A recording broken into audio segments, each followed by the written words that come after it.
Afternoon बच्चों। अरे good afternoon. ऐसे बढ़िया। चलो, तो ये एक स्पेशल क्लास अपनी जहां पर हमने ऑडिट का कॉम्प्रहेंसिव रिवीजन प्लान किया है एकदम फास्ट ट्रैक अंदाज में। सबसे पहले हम आज स्टार्ट करेंगे चैप्टर 1 और चैप्टर 11। चैप्टर 1 और 11 सब बच्चे जानते हैं कि सर पढ़ाते हैं तब भी यहीं से शुरुआत होती है। चैप्टर 1 और 11 ही हम पहले पढ़ते हैं। चैप्टर 1 और 11 पुटिंग टुगेदर मिनिमम हमें 8 to 10 मार्क्स का एग्जाम में कवरेज मिलेगा। तो विदाउट वेस्टिंग टाइम बीच बीच में और बात करेंगे। फिलहाल स्टार्ट करते हैं चैप्टर नंबर 1। चैप्टर 1 जो है हमारा आज का नाम है nature, objective and scope of audit. मेरी जो अप्रोच रहेगी बच्चों, मैं एक बार पूरा चैप्टर आपको गो थ्रू कर रहा हूँ क्विकली, और फिर जो मेरे अकॉर्डिंग बहुत इंपॉर्टेंट कंसेप्ट या क्वेश्चन बन सकते हैं उन पर बात करूंगा। ठीक है, चलिए चैप्टर 1 पर आते हैं बच्चों। सबसे पहले इसमें हमें दिया है मीनिंग ऑफ ऑडिट। बहुत बेसिक सी चीज। ठीक है sir, independent examination of financial information of an entity whether profit oriented और not irrespective of size and to express opinion. ठीक है, यहां पर कुछ क्वेश्चन नहीं बनता बच्चों। आगे बढ़ रहा हूं। अब एक बेसिक सा क्वेश्चन जो कई बार हमको पूछा है, financial statement should not mislead so auditor to ensure certain things.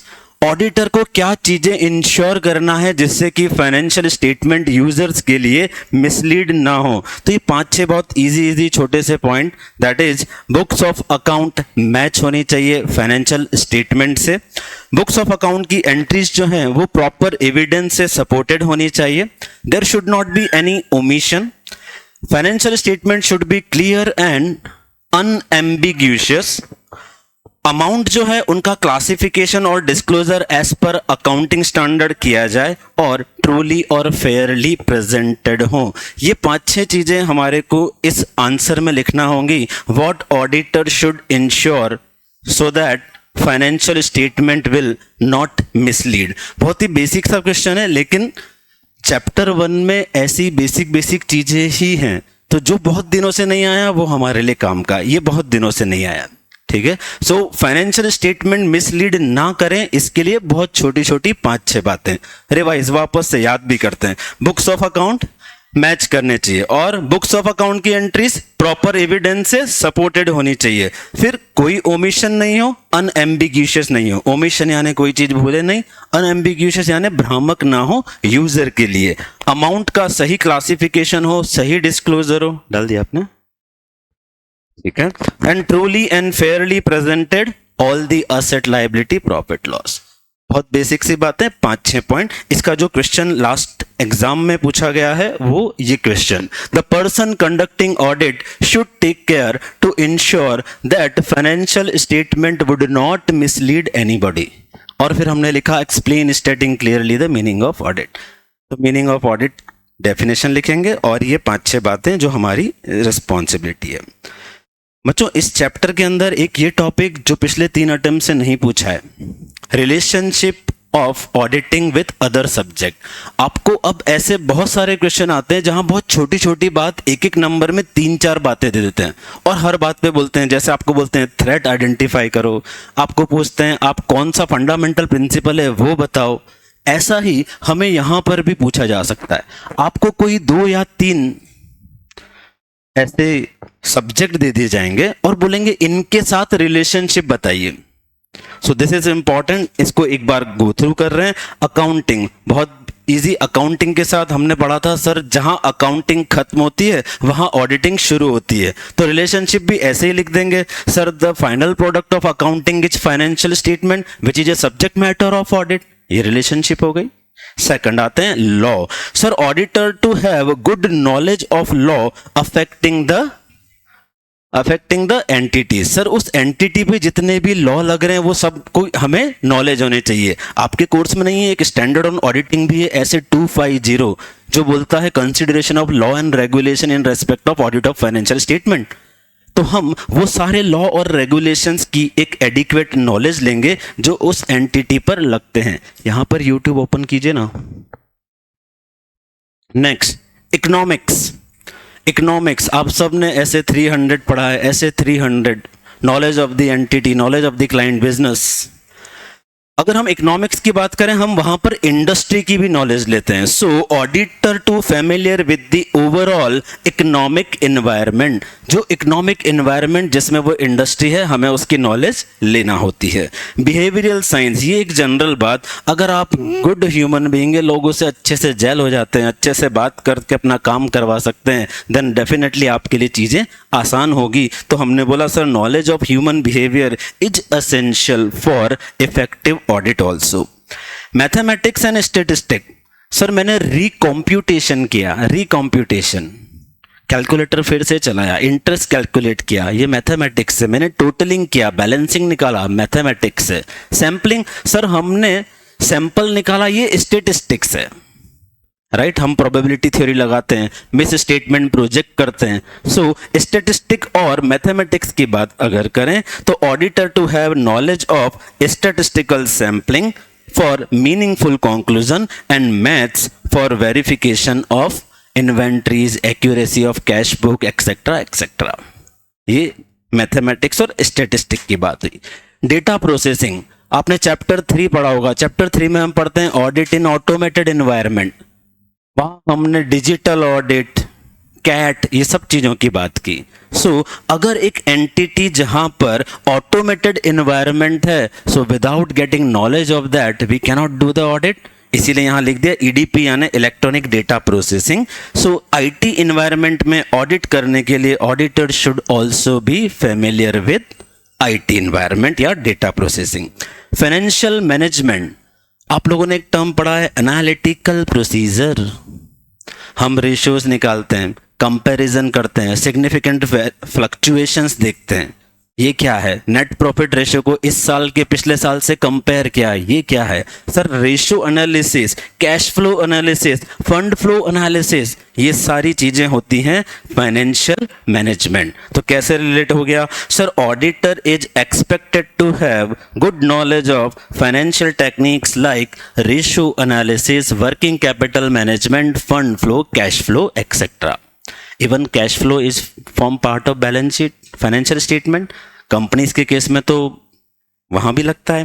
Production की बात करें, आप कॉस्टिंग पढ़ेंगे तो आप देखेंगे नॉर्मल लॉस, एबनॉर्मल लॉस, ये सारी चीजें होती हैं। कुछ कॉस्ट का पार्ट होती हैं, कुछ नहीं होती हैं। अगर आपको ये नॉलेज नहीं होगी तो इन्वेंट्री का वैल्यूएशन भी गलत हो जाएगा। तो यहां पढ़ते हैं to be a good auditor he has to understand the client business function, production, cost system, marketing etcetera.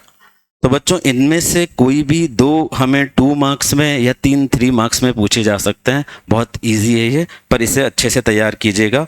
पिछले 3 अटेम्प्ट से इसका क्वेश्चन नहीं है। ऐसे 200 लाइन वाइज चल रहे हैं मॉड्यूल की क्रोनोलॉजी में बच्चों। ऑब्जेक्टिव ऑफ ऑडिटर कहां दिया है? ऐसे 200 में दिया है। क्या है objective of auditor? To obtain reasonable assurance, to obtain reasonable assurance that financial statement are free from material misstatement due to fraud or error, and financial statement prepared as per AFRF, and to report on financial statement and communicate as per standard on auditings। ये auditor का objective है। Audit के objective में सिर्फ to express opinion पे बात खत्म होती है। यहां पर हम ऑडिटर के ऑब्जेक्टिव की बात कर रहे हैं। तो ऑडिटर देखेगा कि फाइनेंशियल स्टेटमेंट फ्री है मटेरियल मिस स्टेटमेंट से ड्यू टू फ्रॉड और एरर। साथ ही साथ इंश्योर करेगा AFRF का कंप्लायंस, रिपोर्ट करेगा एज पर एसेस और कम्युनिकेशन करेगा as per SAs. This is objective of auditor. बच्चों इस पर भी क्वेश्चन बना हुआ है। हमको एग्जाम में ऐसा क्वेश्चन देते हैं जहां पर वो बोलते हैं कि विदाउट ऑब्टेनिंग रीजनेबल अश्योरेंस ऐसा ऐसा किया, under which standard on auditing the responsibility, ऐसा सब चीजें बताएंगे। तो वहां पर ऐसे 200 का बेस लेंगे, बोलेंगे सर ये ऐसे 200 में ऑडिटर का ऑब्जेक्टिव होता है और ये सारी चीज लिखना होगी। चलिए नेक्स्ट आते हैं स्कोप ऑफ ऑडिट। एक कंपनी एक जो क्रेडिट कार्ड इशू करती है, चलिए इससे याद करते हैं। Scope of audit, scope of audit में हमने 4 चीजें शामिल की। क्या क्या सर? पहला sir C for coverage of all aspect of entity. R यानी सर रिलायबल होना चाहिए क्या, financial information in financial statement. Sir E यानी क्या, एक्सप्रेस करना है क्या चीज, ओपिनियन। डी यानी क्या, सर डिस्क्लोजर होना चाहिए सही से किसका, फाइनेंशियल स्टेटमेंट में। So these 4 things to be covered in the scope of audit. CRED, C for coverage किसका, एंटिटी के सारे एस्पेक्ट का। R for क्या, रिलायबल, क्या चीज होगी, financial information in financial statement. फिर सर E फॉर एक्सप्रेस करना है ओपिनियन। D फॉर डिस्क्लोजर, किसमें होंगे, फाइनेंशियल स्टेटमेंट में। ये तो हुआ बच्चों what is inclusive in scope. कुछ चीजें ऐसी भी तो है जो हम स्पेसिफिकली बोलते हैं कि they are not covered in the scope of audit. इसके ऊपर बच्चों प्रैक्टिकल क्वेश्चन बनता है। कभी भी ऐसा नहीं बोलेंगे सीधा सीधा लिखो क्या स्कोप में शामिल है क्या नहीं शामिल है। इतना ही सीधा होता तो फिर 81 नंबर थोड़ी ना आते ऑडिट में, राइट। तो अपने कैसे आएंगे सर, अपन ऐसे पढ़ रहे हैं इसलिए आएंगे। नॉट इंक्लूडेड इन स्कोप, क्या क्या शामिल नहीं है ऑडिट के स्कोप में। पहला, authentication of document. Authentication of document हम समझते हैं डॉक्यूमेंट की authenticity we can not check. Preparation of financial statement हम तो चेक करेंगे सर, हम कभी नहीं बनाते।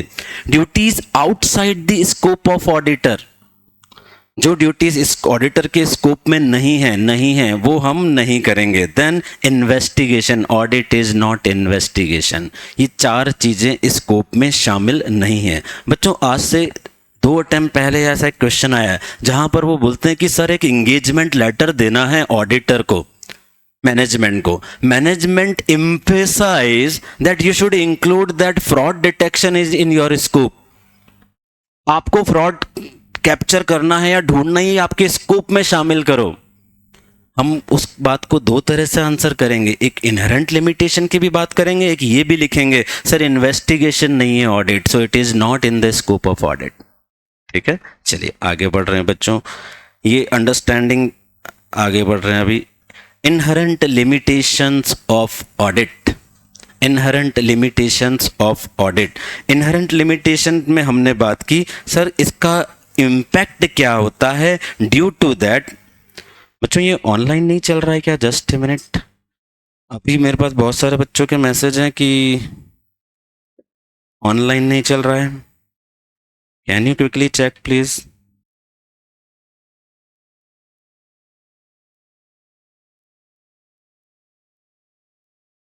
कहाँ, ऐप पे या वाईटी यूट्यूब पे चल रहा है क्या? बिकॉज ऐप में करंट वाले बच्चे ही होंगे। नहीं चल रहा है, बुलाना यार उनको।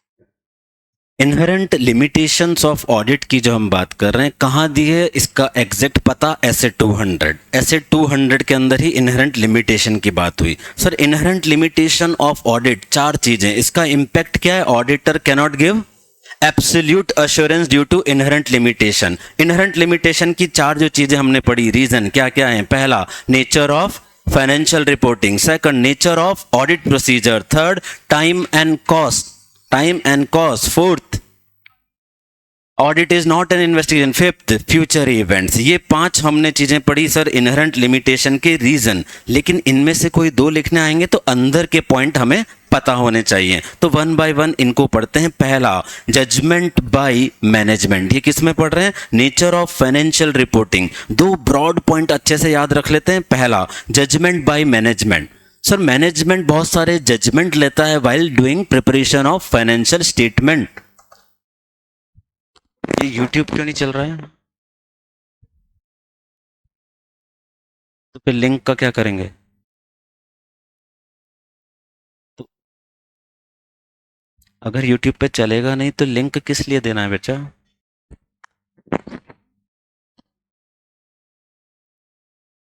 अभी लाइव चालू करके दो आप मुझे यूट्यूब, तो फिर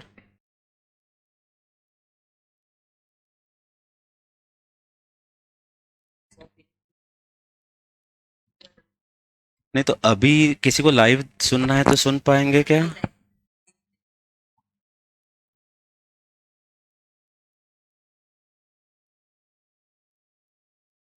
कल से मुझे ये यूट्यूब पे लाइव चाहिए इसी समय यहीं पे, ठीक है।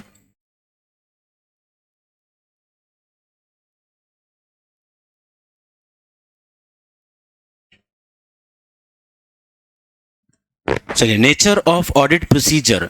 नेचर ऑफ ऑडिट प्रोसीजर में दो बातें बहुत खास हमेशा ये इसी तरह से पूछी जाती हैं। What are the practical and legal limitations. Practical and legal limitation. चलिए, प्रैक्टिकल लिमिटेशन क्या है? Auditor does not test all transaction, हम 100% चेक नहीं करते। लीगल लिमिटेशन क्या है? Sir, we are dependent on the information provided by client, we can not do anything, we can only report this, ठीक है sir. और क्या है sir? Fraud. Sir, auditor can not authenticate document, related party transaction, ये सब क्या है? ये हमारी प्रैक्टिकल एंड लीगल लिमिटेशन है। बच्चों, इसी नाम से क्वेश्चन आता है, what are practical and legal limitation. तो ये चारों पॉइंट हमें कवर करना है। पहला, auditor does not test all transaction. दूसरा, management not provide all the information, we can only report. Then sir, fraud. If fraud is perpetrated by management, then it is difficult to detect by auditor. Auditor cannot authenticate the document. ये तो अभी ऊपर भी पढ़ा था, scope से बाहर की बात भी होती है। And transaction with related party. ये चारों हैं हमारे लिए inherent limitation of audit procedure.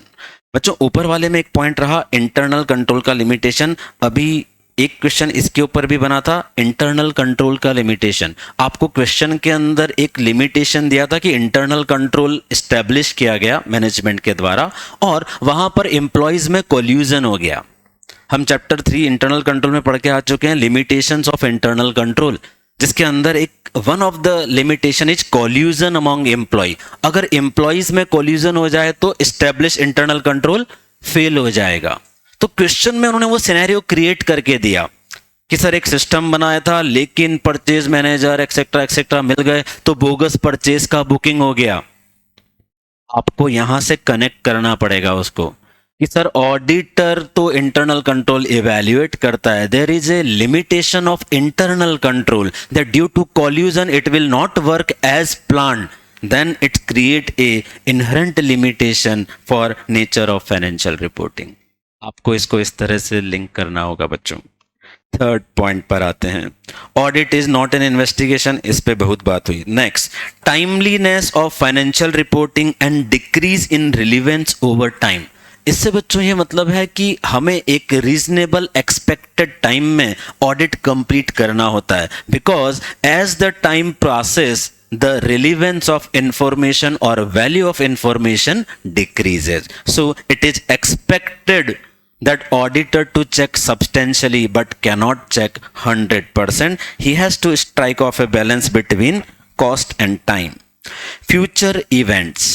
Future event cannot be precisely or cannot be forecasted by auditor precisely. So it is a inherent limitation. बच्चों, ये देखो, जो आपको मैंने क्वेश्चन बताया था वो यहीं पे दिया हुआ है इंस्टीट्यूट केस में, आप ये चेक कीजिएगा मॉड्यूल में। नाउ सर, चैप्टर 1 का एक और टॉपिक, ऑडिट दो तरह के होते हैं, मैंडेटरी और वॉलेंट्री। कौन कौन से? मैंडेटरी और वॉलेंट्री। मैंडेटरी ऑडिट कौन सा होता है? Requirement of which given under the respective institute. चलो एग्जांपल बताइए स्टैट्यूटरी या मैंडेटरी ऑडिट के। Society audit, trust audit, company audit, bank audit, insurance audit. Respective act के नाम याद है तो ठीक है, नहीं तो ये एग्जांपल तो जरूर कोट करना है। फिर आते हैं वॉलेंट्री ऑडिट। सर, जिसकी कहीं पर भी रिक्वायरमेंट नहीं है, सुओ मोटो बेसिस पे असेसी खुद करा रहा है, ठीक है सर। चलिए नेक्स्ट। नाउ अब 2-3 अच्छे वाले कंसेप्ट। पहला है मीनिंग ऑफ अश्योरेंस। स्पीड ठीक है ना, चले ना ऐसे ही फटाफट, नहीं तो सारा होगा नहीं। सो मीनिंग ऑफ अश्योरेंस क्या होता है? अश्योरेंस बच्चों, अश्योरेंस एंगेजमेंट का meaning, A practitioner passes A greater degree of confidence. ऐसा ही था क्या? हाँ sir, when practitioner passes A greater degree of confidence regarding A subject matter against A criteria for intended user on behalf of responsible party. ये सारे content हमारे सारे content definition में आ जाने चाहिए। चलिए पढ़ रहे हैं बच्चों।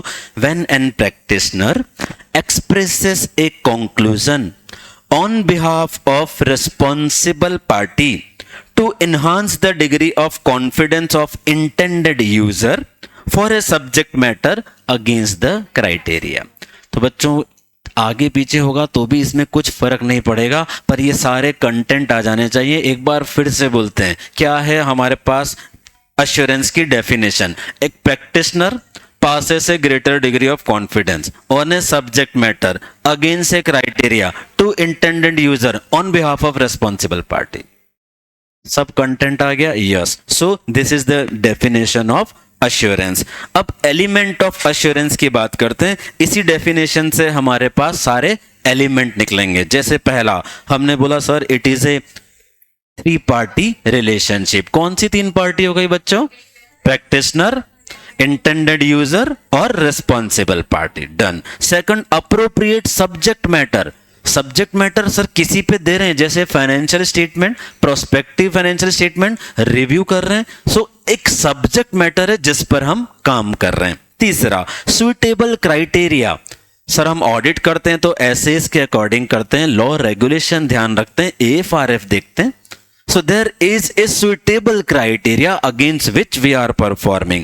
Fourth, sufficient appropriate evidence। Sir जब भी हम हमारी ओपिनियन या कोई रिपोर्ट देते हैं there has to be backed by evidence। वो कौन से? sufficient और appropriate। So sufficient appropriate evidence। And last, written assurance report। जब हम सबको बोलते हैं no documentation not done, तो फिर हमारे काम में रिटर्न क्यों नहीं होगा? So fifth is last one is a written assurance report. चलो 5 एलिमेंट कौन कौन से हैं? 3 party relationship, subject matter, suitable criteria, sufficient appropriate audit evidence, written report.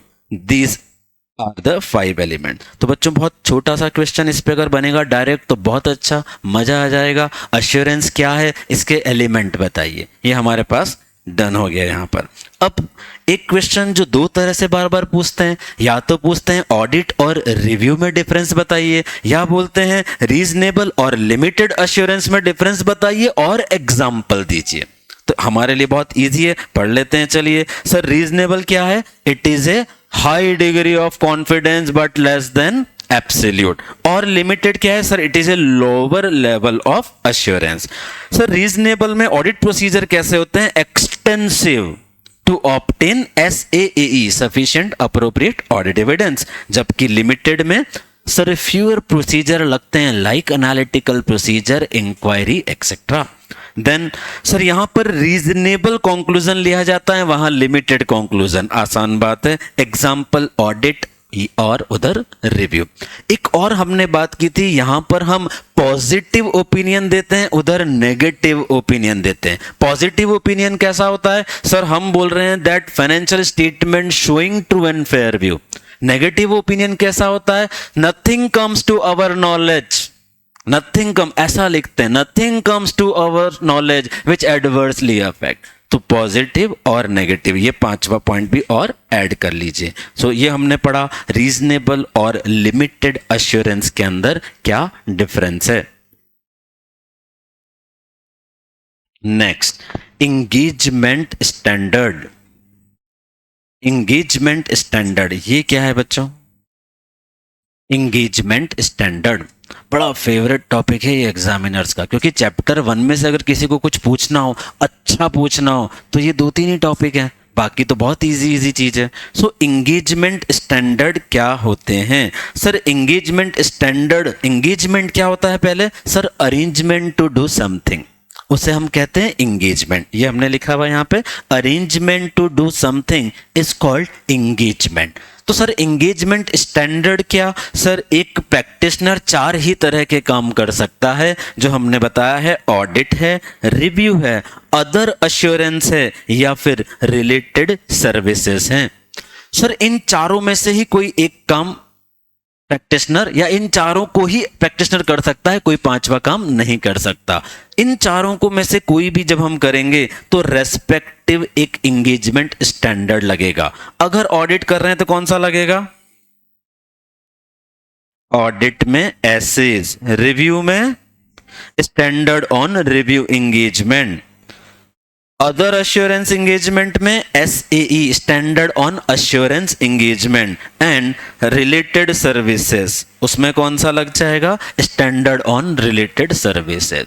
बच्चों एंगेजमेंट स्टैंडर्ड क्या है, कोई एंगेजमेंट स्टैंडर्ड दो बोलेंगे एक्सप्लेन कीजिए और इनके एग्जाम्पल भी दीजिए। तो इनके एग्जाम्पल तक हमें याद करना है। कौन कौन सा लेवल ऑफ एश्योरेंस है सर, एसेज में रीजनेबल, स्टैंडर्ड ऑन रिव्यू में limited, standard on other assurance में फिर limited, standard on related services no assurance. कोई डाउट तो नहीं कहीं यहां तक, ठीक है सब। इनके एग्जाम्पल बच्चों ये याद करना ही है, करने ही हैं एग्जाम्पल हमें याद। चलिए कौन कौन सा हमने बात की थी, 2 4 3 4 4 4, ऐसा 3 सीरीज है हमारे पास, 2 4 3 4 4 4 सर, यानी 2400 3400 4400, ऐसा 3 सीरीज है हमारे पास। फिर नेक्स्ट के अंदर इधर 10, बीच में 20, फिर उधर 10। पहले 10 किस में था, रिव्यू में, फिर वापस 20 किस में है, अदर एश्योरेंस में, रिलेटेड सर्विस में फिर वापस 10 आ गया। तो 24 34 44 10 20 10, चलो थोड़ा बहुत ऐसी फालतू बातों से याद रहता है। आते हैं इधर, स्टैंडर्ड ऑन रिव्यू एंगेजमेंट के 2 एग्जाम्पल, 2 ही हैं, दोनों याद कर लेते हैं। पहला, engagement to review historical financial statement. कैसे याद करेंगे, चलो 2 हैं। एक तो बोलता है पूरे साल के सपोज है हिस्टोरिकल फाइनेंशियल स्टेटमेंट, उसका रिव्यू करना है।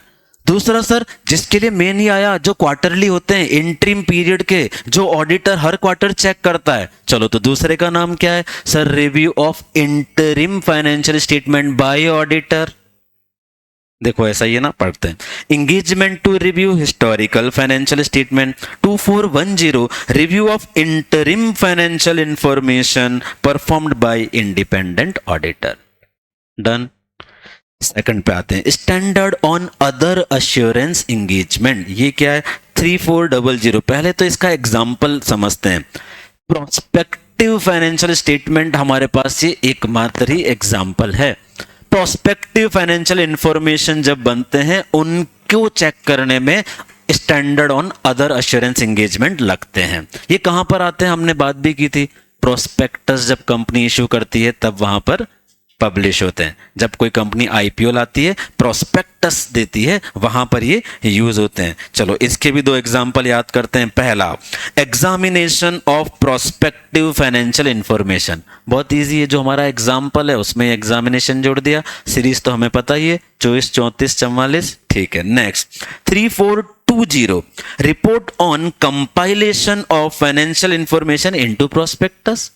सर किसी ने प्रोस्पेक्टस के अलावा बनाया, किसी ने प्रोस्पेक्टस में बनाया, अलावा बनाया तो पहले 3400, फिर सर प्रोस्पेक्टस वाला है तो 3420।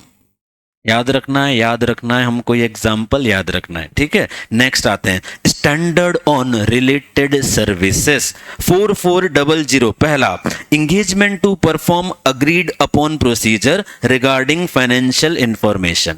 जैसे कोई आपको बोलता है सर आप हमारे फाइनेंशियल स्टेटमेंट बना के दे दीजिए, कंपाइल करके दे दीजिए, ये चीज है कंपाइलेशन एंगेजमेंट। सर हमें प्रोस्पेक्टिव बनाकर दे दीजिए, कंपाइलेशन, एनी कंपाइलेशन, जो भी सर्विसेज है वो यहां पर फॉलो होती हैं। तो 4400 पहला बोला सर एग्रीड अपॉन प्रोसीजर, कोई एक प्रोसीजर परफॉर्म करके देना है। सेकंड बोला आप कंपाइल कर दीजिए, तो ये याद रखना है।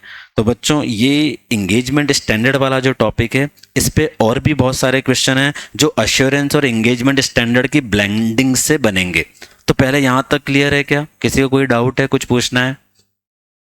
तो एंगेजमेंट स्टैंडर्ड 4 तरह के हो गए, सबका अश्योरेंस का लेवल पता चल गया, सबका अश्योरेंस का लेवल पता चल गया, सबके एग्जाम्पल देख लिए, यहां तक हम क्लियर हैं। अब हम बात करें बच्चों, जैसा हमने बोला कि यहां प्रोस्पेक्टिव होता है और रिव्यू और ऑडिट में हिस्टोरिकल होता है, तो एक और क्वेश्चन हमारा यहां से बनता है बच्चों, that is what is the difference between historical, आप बोलो ना sir please. So what is the difference between historical financial statement and prospective financial statement? समझते हैं हम बच्चों ये। सर हिस्टोरिकल क्या होता है? सर हिस्टोरिकल में एक पास्ट पीरियड का डेटा होता है, पास्ट पीरियड के का डेटा होता है। सर प्रोस्पेक्टस में क्या होता है?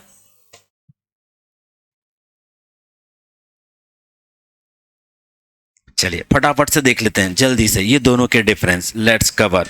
Historical information express in financial terms of an entity about economic events, condition or circumstances occurred in past. Sir historical financial statement में जो डेटा होता है वो पास्ट पीरियड का होता है, not for the future period. तो इसको लिखने का तरीका ही तो सीखना है. Sir information in historical financial statement is what? Sir they are economic event and condition and circumstances of past period.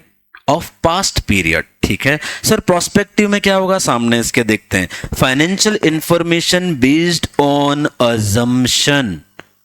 Future है तो अजम्पशन से ही बनेगा. So based on assumption about occurrence of future events and possible action by an entity. आओ आओ अली. नीचे rooted in past events which have already awkward. उसी बात को एक और बीकॉम स्टाइल में सेकंड पॉइंट बनाया. क्या? Rooted in past event. Sir इसका जो बेस है, जो आधार है, वो पास्ट पीरियड के इवेंट्स है and it is related to future event. ऊपर वाली बात को सिंप्लीफाई करके एक एक बार और लिख दिया. बच्चों ये डायरेक्ट क्वेश्चन पूछा है पिछले 2 या 3 अटेम्प्ट में. अभी हम टेबल देखेंगे कब पूछा है. डायरेक्ट क्वेश्चन पूछा है difference between historical and prospective financial statement. Difference between prospective financial statement and historical financial statement. तीसरा अगर मुझे ऐड करना एक और डिफरेंस तो ऐसा लिख सकता हूं क्या? सर इसके ऑडिट पर एसएस लगेंगे और इसके ऑडिट पर एसएई लगेंगे. एसएई लगेंगे. बराबर है बच्चों. ठीक है. चलो ये हमने बात की हिस्टोरिकल और प्रोस्पेक्टिव फाइनेंशियल इंफॉर्मेशन की. एक और क्वेश्चन यहां से निकालेंगे अब. चलिए ये engagement standard why needed. Why needed. बच्चों जब अब क्वेश्चन आएगा तो एक क्वेश्चन में 2-3 चीजें होंगी, उसमें से एक क्वेश्चन छोटा सा 1 नंबर का ऐड हो जाएगा. Why we need such engagement standard और 1 नंबर उसका भी होगा. So why needed. क्यों चाहिए स्टैंडर्ड? सर ये छोटी छोटी 3-4 बातें. Sir it improves quality, it promote uniformity and sir equip professional accountant with knowledge and ensure quality in all engagement including audit quality. चलो 4 क्यों, क्या रीजन है? why we need? Sir improve quality, uniformity, professional accountant को knowledge से equip करेगा और sir ये quality से एंगेजमेंट परफॉर्म हो पाएंगे इंक्लूडिंग ऑडिट क्वालिटी. ये 4 रीजन जिसके लिए हमें इंगेजमेंट स्टैंडर्ड चाहिए.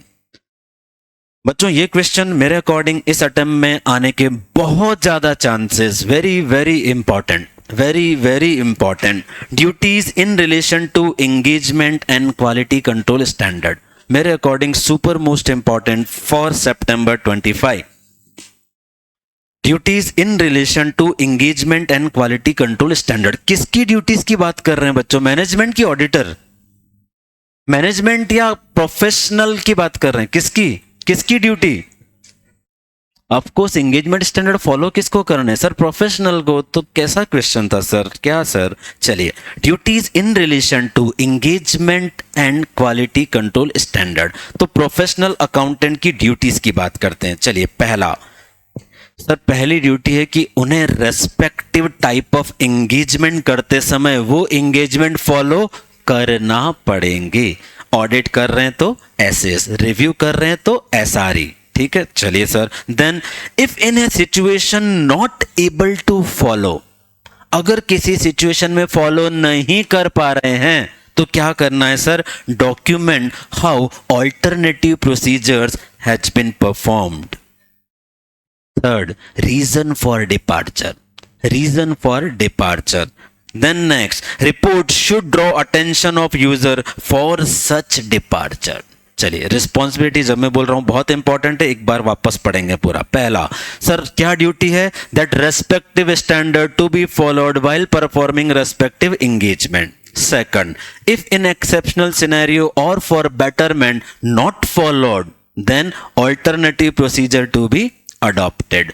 Third, reason for departure to be mentioned in the report. Then sir हमारा इस पे अटेंशन यूजर का हमको ड्रॉ करना होगा। ए मेयर डिस्क्लोजर, ये बच्चों लाइन पढ़ना, इसको एक्सप्लेन भी कर रहा हूं। A major disclosure in report does not absolve, यानी कि ऑडिटर को फ्री नहीं कर रहा, ऑडिटर को छोड़ नहीं रहा। A major disclosure in report does not absolve a professional from complying with applicable standard.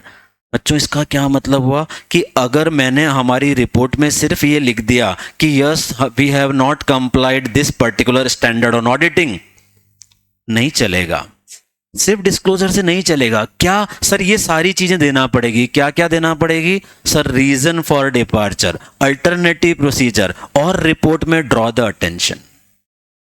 ठीक है, ये मेरे अकॉर्डिंग बहुत बहुत इंपॉर्टेंट क्वेश्चन, छोटा सा पैरा मॉड्यूल में नीचे छुपा के दिया हुआ है और आपके लिए 3 मार्क्स का एकदम बढ़िया कंटेंट है ये, इसको अच्छे से तैयार कीजिएगा। Duties in relation to engagement and quality control standard.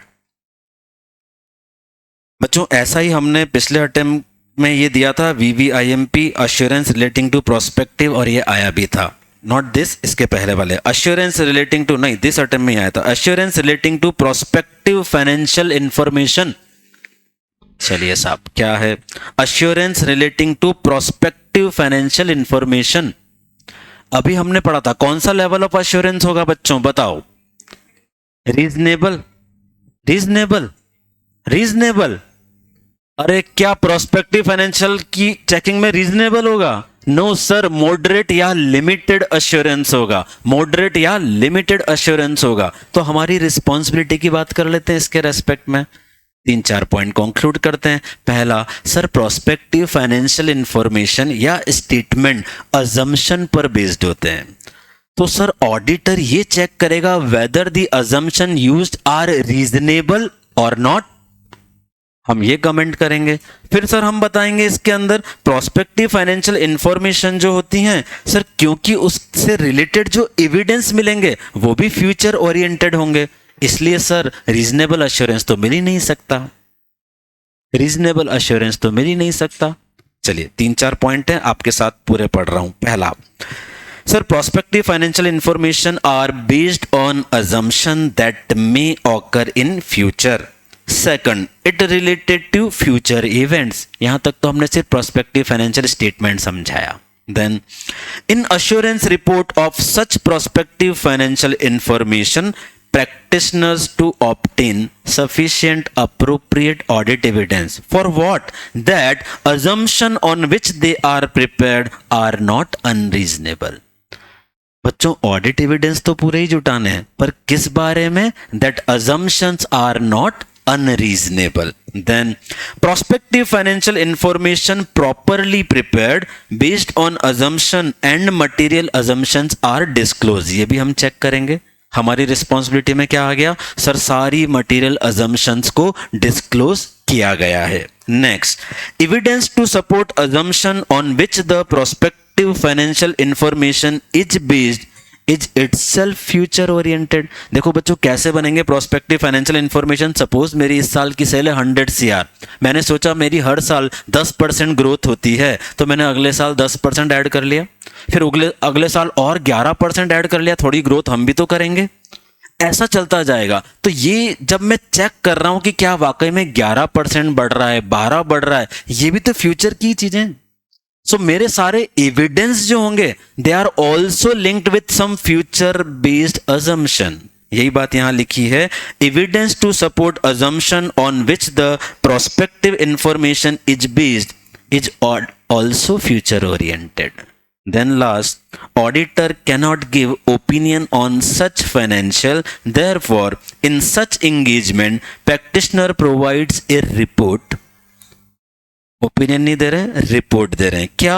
assuming that nothing comes to his attention to suggest that assumption used are not provide a reasonable basis for projection. That means a moderate या limited level of assurance. बच्चों ये exam में पूछा था और ऐसा नहीं है कि रिपीट नहीं हो सकता। अभी आपको एक टेबल दिखाऊंगा जिसके अंदर लगातार 2-3 सालों से एक ही चीज आ रही है। ठीक है, तो ये 2 क्वेश्चंस को बहुत बहुत अच्छे से तैयार करना।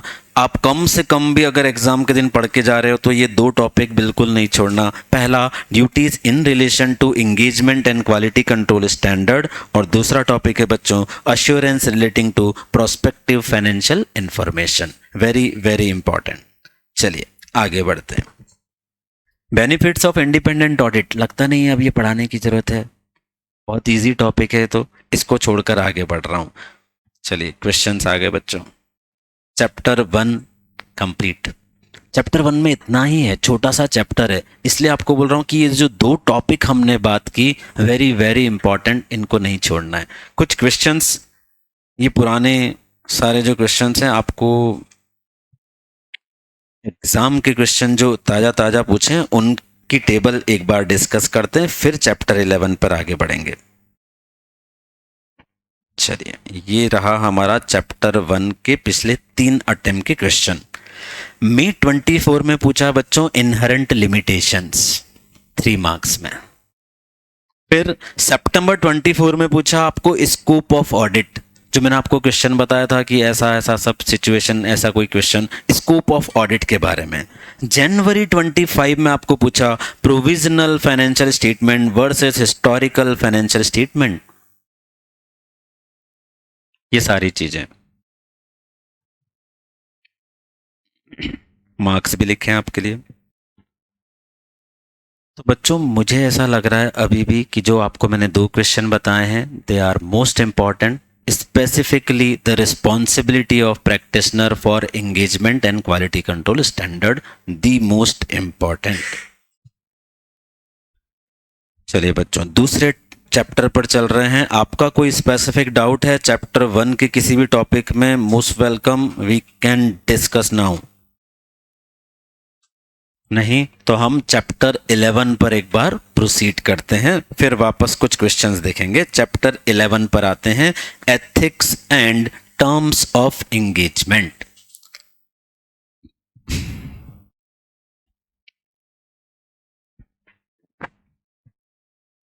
इस चैप्टर के अंदर 2 पार्ट हैं बच्चों। एक है कुछ एंगेजमेंट स्टैंडर्ड जैसे एसए 210, एसए 220 और एसक्यूसी, और दूसरा पार्ट है एथिक्स। तो पहले एथिक्स वाला पार्ट कवर कर रहे हैं, फिर हम इस पे आएंगे स्टैंडर्ड्स पर। चलिए एथिक्स क्या होता है सबसे पहले तो, what do you mean by ethics. तो इसमें हम ये 3-4 पॉइंट लिखते हैं हमेशा। सर क्या है ये मोरल प्रिंसिपल हैं जो गवर्न करते हैं पर्सनल बिहेवियर को। ये मोरल प्रिंसिपल हैं, गवर्न करते हैं पर्सनल बिहेवियर को। साथ ही साथ ये स्टेट ऑफ माइंड है to act and perform, and it is a science of moral in human conduct. ये थोड़ा याद करना पड़ेगा, बीकॉम स्टाइल वाली बात है। सर क्या क्या है? पहली चीज ये मोरल प्रिंसिपल हैं, फिर पर्सनल कैरेक्टर को, पर्सनल एक्ट को गवर्न करते हैं, स्टेट ऑफ माइंड है टू एक्ट एंड परफॉर्म, और सर साइंस ऑफ मॉरल है इन ह्यूमन कंडक्ट। ये मीनिंग ऑफ एथिक्स है बच्चों। ये ऐसी चीजें जो नहीं पढ़ी भी होगी तो मन से नहीं लिख पाओगे। क्या लिखोगे? एथिक्स यानी सर घर पे बताए तो झूठ नहीं बोलना। एथिक्स में क्या लिखेंगे अपन? तो ये थोड़ा याद करना पड़ेगा, लर्न करना पड़ेगा बच्चों। एथिक्स के अंदर ये 4 चीजें आती है। अब बहुत important question, very very important, 2 approaches of ethical guideline या एथिक्स। 2 अप्रोचेस सर, 2 अप्रोच होती है। पहला है प्रिंसिपल बेस, दूसरा है रूल्स बेस। प्रिंसिपल बेस यानी in the spirit of ethics, जो हमने बात की, in the spirit of ethics पढ़ते हैं। Professional accountant to apply his professional judgement in all situation. मतलब सर कोई फिक्स लेड डाउन रूल नहीं है, हर सिचुएशन में आपको अपना दिमाग लगाना है। मिंटोस खाओ, दिमाग की बत्ती जलाओ। दूसरा, based on his knowledge, experience and training. चलिए साहब क्या क्या बात कर रहे हैं? Sir principle based approach means professional accountant to apply his professional judgment in all situation. क्या होता है professional judgment? Which is based on training, knowledge and experience. तो वो भी लिख दिया.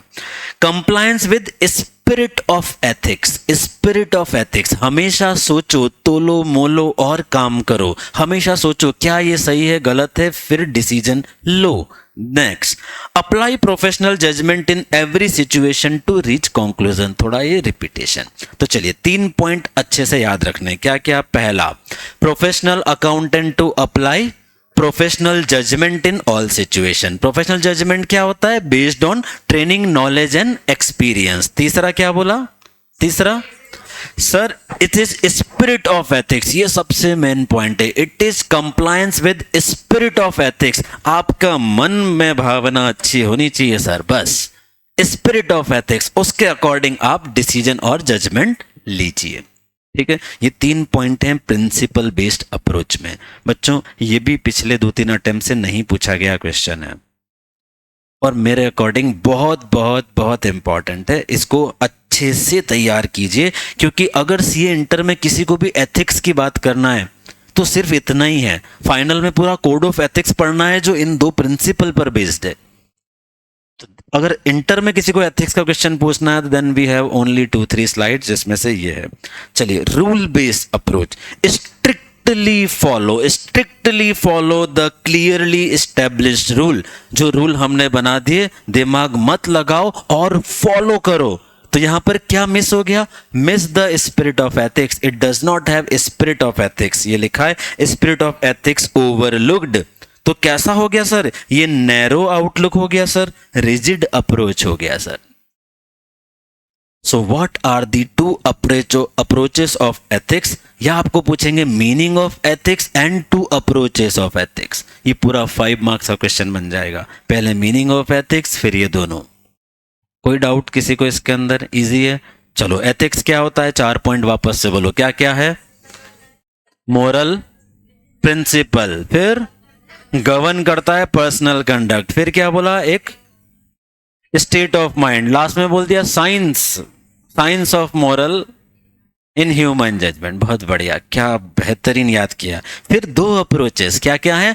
Principal base, rule base. Principle base के 3-4 point quickly learn करते. प्रिंसिपल बेस में सबसे मेन पॉइंट क्या बोला सर? हम प्रोफेशनल जजमेंट लेंगे हर सिचुएशन में कंक्लूजन पर पहुंचने को. प्रोफेशनल जजमेंट को सेकंड पॉइंट में डिफाइन कर दिया, based on training, knowledge and experience. Sir, it is in the spirit of ethics. और हर सिचुएशन में पहुंचने के लिए हम प्रोफेशनल जजमेंट लगाते हैं. फिर आया सर हम इधर, कौन सा?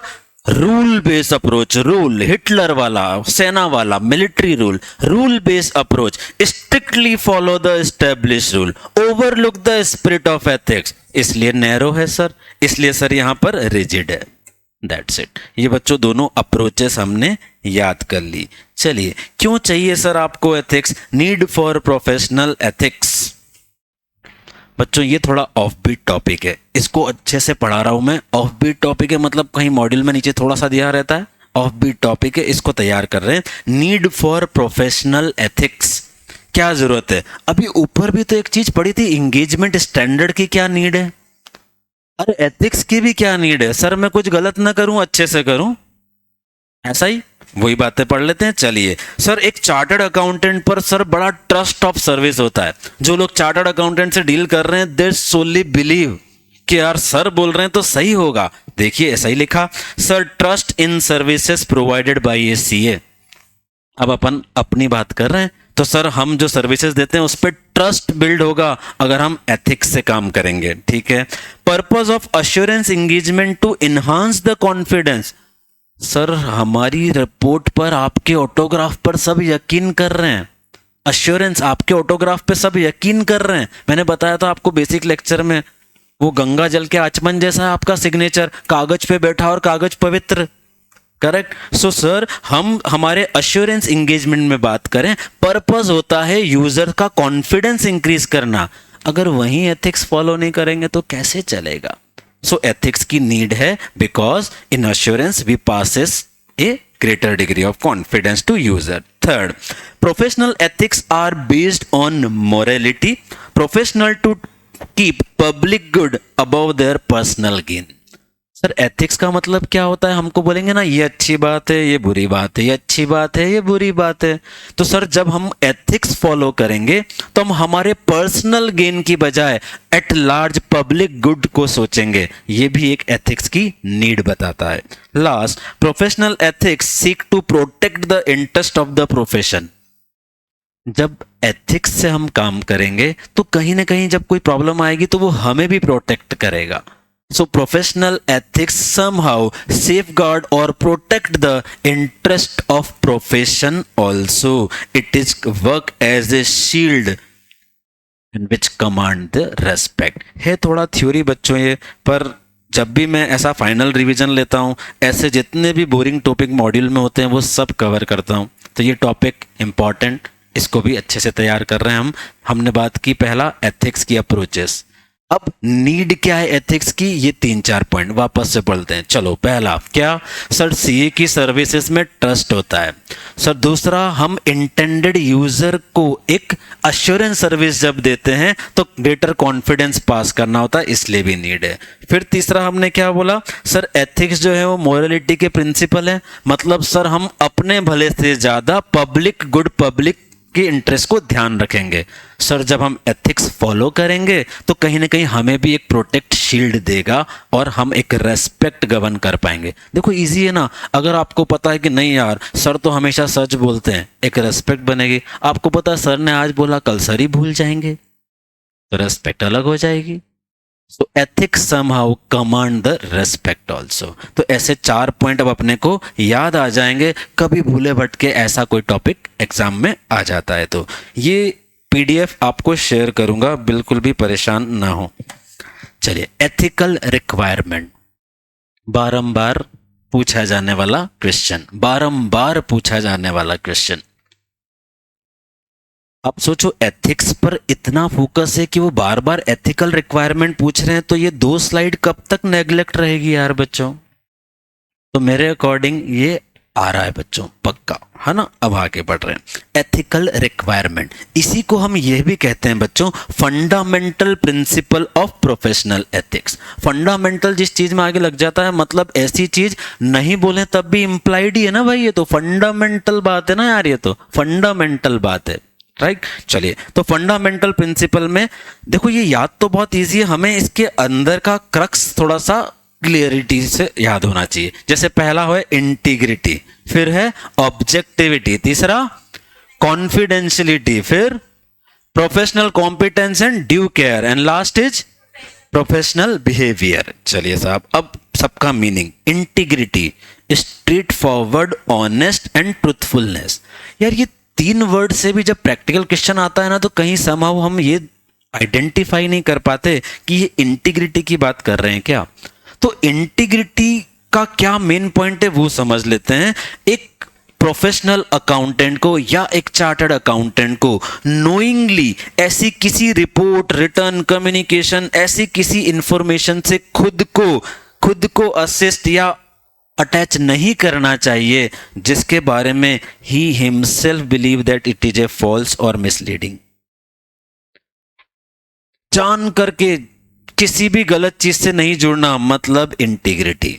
जान करके किसी भी गलत चीज से नहीं जुड़ना मतलब इंटीग्रिटी। मैं बार बार फोकस कर रहा हूं इस बात पे। आपको 2-3 एग्जाम के ऐसे क्वेश्चन दिखाऊंगा जहां पर आपको आइडेंटिफाई करना है कि कौन सा फंडामेंटल प्रिंसिपल है, और हम कंफ्यूज जाते हैं ये ऑब्जेक्टिविटी है या इंटीग्रिटी है। तो इसलिए हम ये थोड़ा क्लियर कट डिफरेंस बनाते हैं। इंटीग्रिटी सर वो 3 वर्ड तो बहुत अच्छे हैं, समझ में आए। Straight forward, honest, truthfulness. मतलब क्या सर? एक तो खरी खोटी सुना देंगे, ईमानदार रहेंगे, और सर ट्रुथफुलनेस, जो सच बोलेगा वो तो कड़वा ही बोलेगा ना यार, राइट। तो सर हमने बोला 3, स्ट्रेट फॉरवर्ड, ऑनेस्ट, ट्रुथफुलनेस। अब इसका meaning, shall not knowingly associate with any report, written communication where accountant believes that information contained materially false information or misleading। Accountant जानबूझ करके, wherever accountant word means chartered accountant, वो बेकाम वाला accountant नहीं, है ना। So accountant, chartered accountant, knowingly is important word. गलती से मिस्टेक इनहेरेंट लिमिटेशन में चला जाएगा। नोइंगली हम अगर किसी चीज से एसोसिएट नहीं हो रहे हैं जो कि हमें पता है फॉल्स है या मिसलीडिंग है।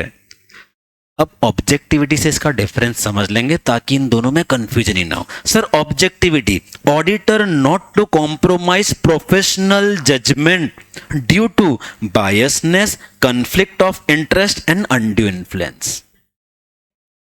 सर ऊपर मुझे पता था कि ये गलत है, ऊपर मतलब इंटीग्रिटी में मुझे पता था कि ये गलत है, फिर भी बोल रहा हूं हाँ सर करता हूं ना काम, ये इंटीग्रिटी का प्रॉब्लम हो जाएगा।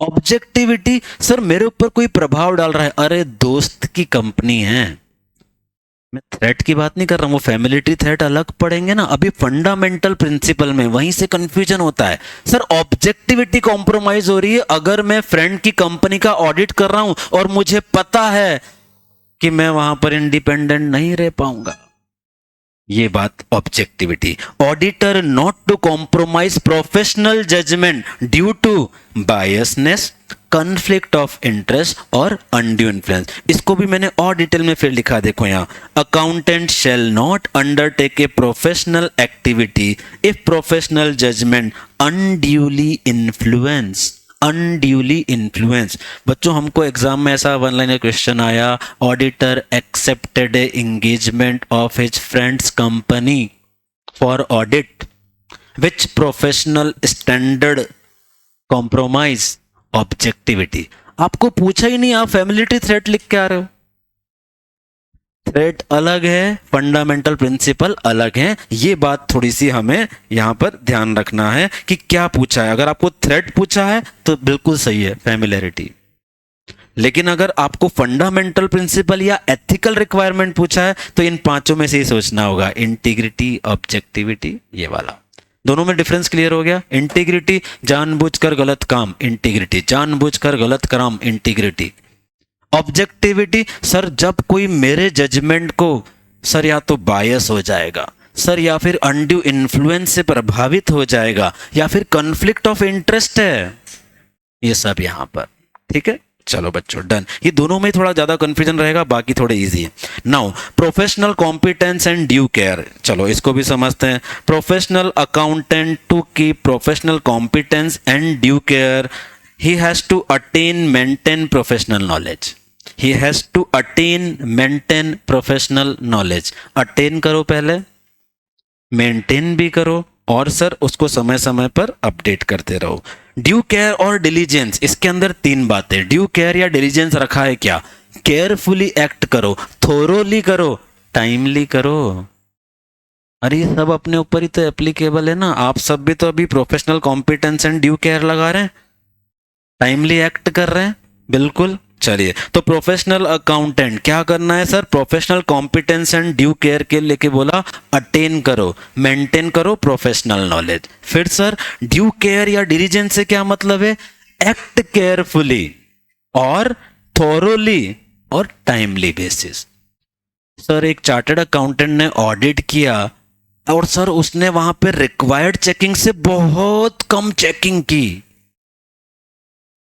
क्या हो गया, कौन सा फंडामेंटल प्रिंसिपल अपना गलत हो गया, sir we have not complied the ethical requirement professional competence and due care, हमने प्रोफेशनल ड्यू केयर नहीं रखा। ये एमसीक्यू में भी आपको ऐसे क्वेश्चन बन सकते हैं। इन तीनों चारों पर बहुत अच्छा फोकस रखिए, अच्छे से क्लैरिटी रखिए।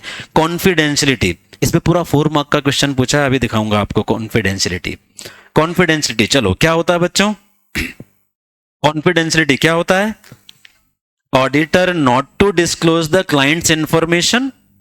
इसके फिर एक्सेप्शन है, क्या एक्सेप्शन है बच्चों, when law and regulation require to disclose और व्हेन क्लाइंट परमिट्स, और व्हेन क्लाइंट परमिट्स। चलिए ये हो गया done. Professional behaviour, accountant to comply law and regulation, ठीक है। Avoid any conduct which discredit the profession. Sir professional behaviour कैसा होता है, ऐसे ही है ना, पता चला अपन रोज लाल फूलों वाली शर्ट पहन के जा रहे हैं इंस्टीट्यूट के सेमिनार में, वरमुडा पहन के, प्रोफेशनल बिहेवियर नहीं है ना यार। डिस्क्रेडिट क्या बोला कोई, देखो यार चार्टर्ड अकाउंटेंट जा रहा है यार, लग ही नहीं रहा यार, क्या ये भी प्रोफेशनल बिहेवियर है? यस, ये भी प्रोफेशनल बिहेवियर है. So professional behaviour, we have to comply law and regulation, like avoid any conduct discredit the profession. ऐसा कोई भी काम मत कीजिए जिससे प्रोफेशन का डिसक्रेडिट हो. Shall not engage in any activity that empire आप जानते हैं, इम्पेयरमेंट आपने पढ़ा होगा, और might impair the integrity, objectivity or good reputation of profession. ICAI ने एक चार्टर्ड अकाउंटेंट को लेटर भेजा, we need certain information, and chartered accountant ignore. They send again a reminder, again ignore. They send again a reminder, ignore. Which fundamental principle we are breaching here? Professional competence या professional behaviour? Professional behaviour, professional behaviour. ये professional behaviour नहीं है. अपना mother institute अपने से कुछ information मांग रहा है and we are ignoring this. Professional behaviour. ये एग्जाम का जो 4-5 पॉइंट थे उसमें से एक है. ये यहाँ पे कहीं पे दिया हुआ भी, ये रहा, डिस्पाइट रिमाइंडर. ये देखो, ये सब आपके इसी में दिया हुआ है. तो बच्चों ये पांचों को बहुत अच्छे से याद रखें. ये पांचों हमने पढ़ लिए. अब नेक्स्ट आते हैं कंसेप्ट ऑफ इंडिपेंडेंस. एथिक्स में आगे बढ़ रहे हैं, अभी एथिक्स वाला पार्ट चल रहा है. Concept of independence. चलो फटाफट डिफाइन करो. इंडिपेंडेंस क्या होता है? Sir, it is a state of mind as well as personal character. It is a state of mind as well as personal character. It has two interlink concept. कौन कौन से? पहला इंडिपेंडेंस ऑफ माइंड, दूसरा independence of appearance. Independence of mind क्या होता है? Sir, it is a state of mind that permits opinion without any influence and compromising professional judgment. So it is a state of mind that permits opinion without any influence and compromising professional judgment. It allows to work with integrity, objectivity and professional skepticism. It allows to work with integrity, objectivity and professional scepticism. ये है independence of mind. फिर आते हैं independence of appearance. क्या है? चलो बोलो साथ में.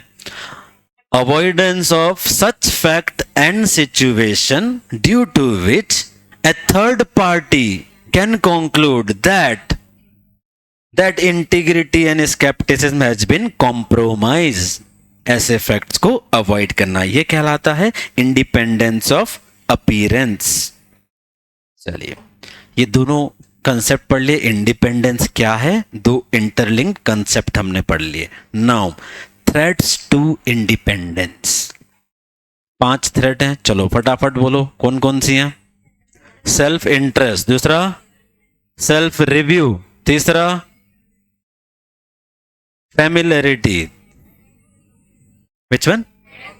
Advocacy, then intimidation. ये 5 हमने थ्रेड पढ़ ली. बच्चों इसमें मैंने जो कुछ ऐसे एग्जाम्पल कैप्चर किए जहां पर कंफ्यूजन हो सकता है, सिर्फ उनकी बात कर रहे हैं. सेल्फ इंटरेस्ट थ्रेड के अंदर हमारा की प्रिंसिपल होता है there has to be a financial interest. Financial interest होगा तो ही सेल्फ इंटरेस्ट कहलाएगा. इसके अंदर बच्चों ये 4 एग्जाम्पल जो हैं इनको आप अच्छे से याद रखें जहां कंफ्यूजन हो सकता है. पहला डायरेक्ट इनडायरेक्ट इंटरेस्ट. बच्चों डायरेक्ट और इनडायरेक्ट दोनों कवर है, ये यहां पर बताना मेरा ऑब्जेक्टिव है. जैसे सर एक कंपनी के अंदर मेरी वाइफ अगर प्रोफेशनल कंसल्टेंसी ले रही है, ये इनडायरेक्ट इंटरेस्ट है. तो डायरेक्ट इनडायरेक्ट इंटरेस्ट दोनों कवर है, ये बताना. दूसरा अनड्यू डिपेंडेंस ऑन क्लाइंट्स फी. बच्चों यहां पर और इंटिमिडेशन में कभी कंफ्यूजन हो सकता है. अनड्यूली डिपेंडेंस ऑन क्लाइंट फी. एक क्लाइंट से सर मेरी फीस का 40% आ रहा है, तो सर उस क्लाइंट को हम थोड़ा ज्यादा ध्यान रख रहे हैं, फेवर कर रहे हैं, ये उसकी बात हो रही. Then potential employment. ये हमने समझा था, क्लाइंट अगर आपको बोले कि सर आप हमारे यहीं पे बाद में ज्वाइन कर लीजिए, पोटेंशियल एम्प्लॉयमेंट फाइनेंशियल इंटरेस्ट में आता है. कंटिंजेंट फी. कंटिंजेंट फी यानी फी किसी कंडीशन के साथ ऐड कर दें. यार ऑडिट 7 दिन में कर दोगे तो 3 लाख, 10 दिन में करोगे तो 2 ही लाख. तो हम बोलेंगे नहीं नहीं सर 5 दिन वाला बताओ. ये कंटिंजेंट फी. कंटिंजेंट फी होगा तो कहीं ना कहीं हमारी इंडिपेंडेंस को थ्रेट होगा। तो बच्चों ये 4 एग्जाम्पल और भी हैं, बाकी सब इजी होंगे। ये 4 एग्जाम्पल डायरेक्टली याद रखें। अगर एमसीक्यू में क्वेश्चन आ जाए कि ये कौन सी थ्रेट का एग्जाम्पल है, आपको तो अभी पिछले 1-2 टाइम में जो क्वेश्चन है हम डिस्कस करेंगे उसके अंदर ऐसी 4 पॉइंट दिए हैं और पूछा है बताओ कौन सी थ्रेट है। 6 पॉइंट दिए, सॉरी 6 पॉइंट दिए और आपको पूछा है कौन कौन सी थ्रेट है। 5 नंबर में 6 थ्रेट पूछिए, एग्जाम्पल दिए और आपको आइडेंटिफाई करना है थ्रेट। सो ये 4 एग्जाम्पल जो इंपॉर्टेंट थे वो आपसे डिस्कस किए। Next, self review threat. यहां पर क्या की पॉइंट है sir? When auditor review work done by him और टीम मेंबर, मतलब कुछ ऐसी सर्विसेज हमने प्रोवाइड किए which are subject to audit, which comes under audit review. जैसे auditor recently been director senior officer of the company. Sir auditor मतलब पाला change कैसे हुआ? सर क्लाइंट के यहां से हमारी टीम में आ गया, क्लाइंट के यहां से हमारी टीम में आ गया, मतलब पहले वहां उसने बहुत सारा काम किया था, अब उसी को चेक करने जा रहा है। तो ये हो गया सेल्फ रिव्यू थ्रेड। ये याद रखें, क्लाइंट के यहां से हमारे यहां आया है। So auditor being senior officer of that company और director of that company in recent past. चलिए, एडवोकेसी थ्रेड। ऑडिटर प्रमोट और perceived to promote clients opinion. Sir auditor client की ओपिनियन को प्रचारित कर रहा है या ऐसा एक्ट कर रहा है। यहां पर एक एग्जांपल है जो बहुत अच्छे से याद रखना है, जो फाइनेंशियल के साथ कंफ्यूज करता है। When auditor deals with securities of the audited company. Deals with, ये फाइनेंशियल इंटरेस्ट नहीं है। अगर मैं कंपनी के शेयर खरीद रहा बेच रहा हूं तो लोगों को लगेगा कि हमें भी खरीदने चाहिए। It is a advocacy thread. When auditor deals with the securities of the company, तो यहां पर ये advocacy thread. Clients advocate in a litigation, ये तो direct है। Familiarity thread. When auditor become too sympathetic to the interest of client. इसका example significant gift and hospitality. जो अभी आपसे क्वेश्चन की बात कर रहा हूं, 6 पॉइंट जो पूछे थे उसमें ऐसा था कि सर ऑडिटर की फैमिली मेंबर को भी क्लाइंट ने एयर फेयर और स्टे की फैसिलिटी प्रोवाइड की। ये सिग्निफिकेंट गिफ्ट और हॉस्पिटैलिटी में कवर हो जाएगा। यस, ये कवर हो जाएगा। फाइनेंशियल इंटरेस्ट नहीं बनेगा, ये फाइनेंशियल इंटरेस्ट नहीं बनेगा। तो इसलिए ये मैंने आपके सामने सिर्फ वो एग्जाम्पल सेलेक्ट किए जहां कंफ्यूजन हो सकता है। Significant gift and hospitality. आप ऐसे ही सोचो, अगर कोई बहुत अच्छी आवभगत करता है तो क्या एक सॉफ्ट कॉर्नर आ जाता है अपने मन में? हाँ सर, आ जाता है। बस वही तो है ये फैमिलियरिटी थ्रेट। चलिए नेक्स्ट, इंटिमिडेशन थ्रेट बच्चों। इंटिमिडेशन, दबाव, प्रभाव। चलिए, auditor deterred from acting objectively. Auditor deterred, objectively का मतलब क्या था अभी? बायस, biasness, undue influence, conflict of interest. So when auditor deterred from acting objectively, जब ऑडिटर को ऑब्जेक्टिवली काम करने से रोका जाए, उस चीज को इंटिमिडेशन थ्रेट बोल रहे हैं। उसके एग्जाम्पल भी जो यूनिक है वो रख रहा हूं। Threat of replacement over disagreement. आपको बोलेंगे सर आपको अब कंटिन्यू नहीं करेंगे। Pressure to reduce work disproportionately in response to reduce audit fee. ये एकदम अलग है बच्चों, इसको याद रखिएगा। क्या है? Pressure to reduce work disproportionately in response to reduce audit fee. हमने बोला सर आप तो पूरा ऑडिट करना ही नहीं है आपको, आप ये 5 चीजें ही चेक कर दो। सर आपकी फीस भी अकॉर्डिंगली हम कर देते हैं।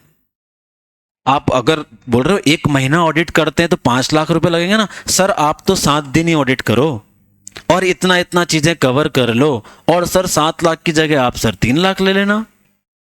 ये एग्जाम्पल इंटिमिडेशन का है, दबाव का है कि आपकी फीस कम हो जाएगी, काम भी कम हो जाएगा। Threaten for litigation. सर आपने ऑडिट किया, बाद में फ्रॉड मिला ना सर, तो आपके ऊपर भी केस करेंगे। लिटिगेशन का दबाव बनाना। ये सारी चीजें, ये जो एग्जाम्पल हैं थोड़े यूनिक हैं, इसलिए इनको आप लर्न करके अच्छे से कैटेगराइज कर लीजिए। ये हो गई बच्चों 5 तरह की थ्रेट्स। क्लियर है? डन? कोई डाउट किसी का? गाइडिंग प्रिंसिपल या सेफ गार्ड फॉर थ्रेट्स क्या क्या होंगे? गाइडिंग प्रिंसिपल या सेफ गार्ड फॉर थ्रेट्स, बोलिए बच्चों।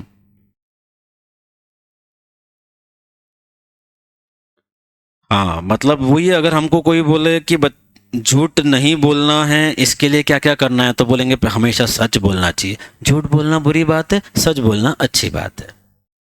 ऐसा ही इसका भी गाइडिंग प्रिंसिपल है, पढ़ लेते हैं। देखो पहला, sir safeguard to independence या गाइडिंग प्रिंसिपल, पहला पॉइंट बोला टू रिमेन इंडिपेंडेंट। भैया आपको इंडिपेंडेंट रहना चाहिए। अरे यही तो हम पूछ रहे हैं और यही हम भी कह रहे हैं, कोई बात नहीं, ठीक है। तो पहला, इंडिपेंडेंस के लिए सेफ गार्ड, हमेशा आपको इंडिपेंडेंट रहना चाहिए। दूसरा, बिफोर एक्सेप्टेंस ऑफ वर्क, काम एक्सेप्ट करने से पहले ही इवेल्युएट कर लो, can you maintain that independence, क्या कोई थ्रेट है।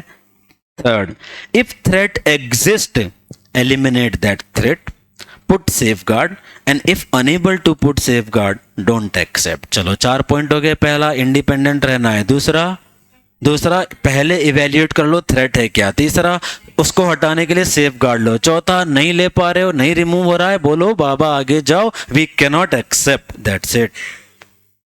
चलिए नेक्स्ट, प्रोफेशनल स्केप्टिसिज्म।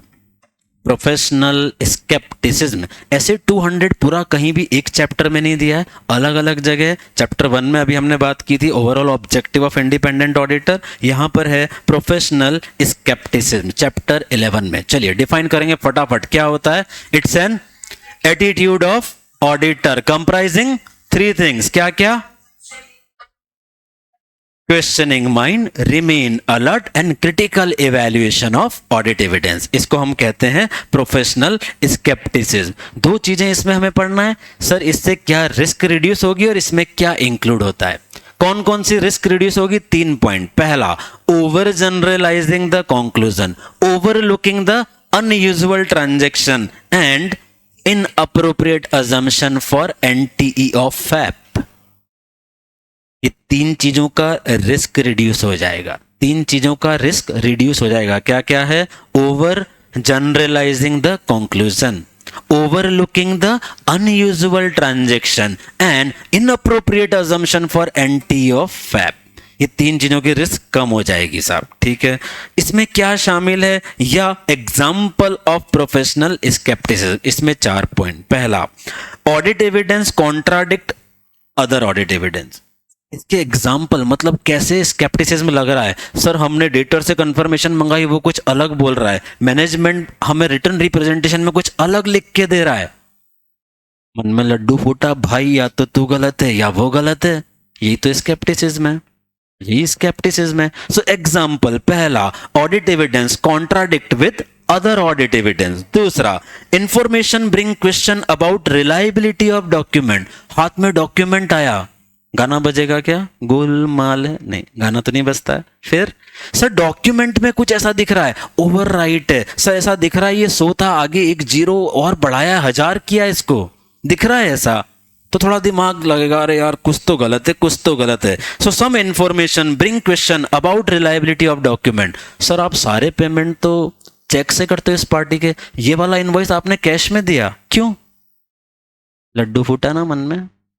यही तो स्केप्टिसिज्म है, ठीक है। तो सेकंड हमने पॉइंट बोला, information that brings into question about authenticity of a document. Then next, indication of possible fraud. ये तो डायरेक्ट ही है, आपको कहीं लगता है एक फ्रॉड हो सकता है, नहीं यार ये तो बहुत एक्सेसिव रेट पे माल गया है, पक्का कुछ गड़बड़ है, ठीक है। Next, circumstances suggest additional procedure.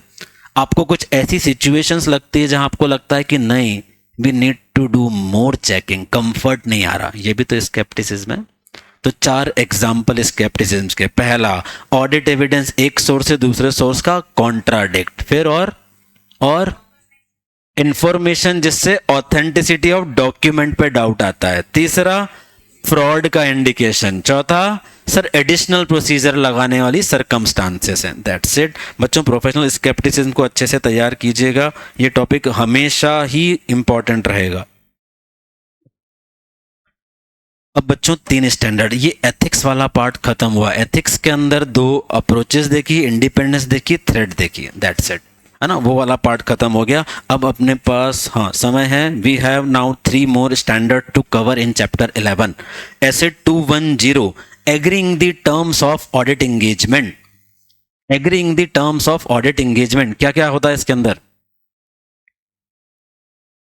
तो सर एक एंगेजमेंट लेटर होता है जो ऑडिटर क्लाइंट को देता है, और सर कुछ प्री कंडीशंस देखते हैं, ऐसा ही है। फिर बात करते हैं सर कब रिवाइज करना है, रिमाइंड करना है। सर फिर कभी क्लाइंट चेंज करने की बात करेगा टर्म्स ऑफ एंगेजमेंट में तो समझ लेंगे सर। हो गया ऐसे 210, इतना ही तो है, राइट। चलो जल्दी से कवर कर रहे हैं फटाफट। प्री कंडीशन, प्री कंडीशन के 4 पॉइंट। चलो क्या होता है प्री कंडीशन? पहला, whether AFRF is acceptable, client acknowledge its responsibility for preparation of financial statement, for establishing and maintaining internal control, and acknowledge 3 things. क्या? He will provide information used in preparation of financial statement, provide additional information if auditor asks, and third, access to the people within the entity to obtain audit evidence. ये बच्चों pre condition हो गया। अगर हमको कोई बोले pre condition exist नहीं है, क्या करना है, क्या करेंगे? बोलेंगे बाबा आगे जाओ, हमको नहीं करना आपका ऑडिट। चलिए नेक्स्ट, इंगेजमेंट लेटर। सर क्या होता है इंगेजमेंट लेटर? कौन किसको दे रहा है? ऑडिटर दे रहा है क्लाइंट को, क्लाइंट एक्सेप्ट करेगा समझकर तो आगे बढ़ेंगे। तो इसी बात पर बात निकली, बताओ इंगेजमेंट लेटर में क्या क्या होता है? सर इंगेजमेंट लेटर में पंच तत्व होते हैं। कौन कौन से पंच तत्व होते हैं? पहला सर हमारा स्कोप और ऑब्जेक्टिव। फिर आप क्या करोगे, मैं क्या करूंगा, auditors responsibility, management responsibility. Sir साथ साथ ये भी तो होगा कि कौन से फॉर्मेट में रिपोर्ट होगी, और सर ये भी तो होगा कि आप फाइनेंशियल स्टेटमेंट का क्या फॉर्मेट रखोगे। बस हो गया 5 पॉइंट। चलिए पहला, scope and objective of auditor, responsibility of auditor, responsibility of management, AFRF and audit report का फॉर्म। बस ये 5 चीजों से मिलकर बन गया बच्चों इंगेजमेंट लेटर।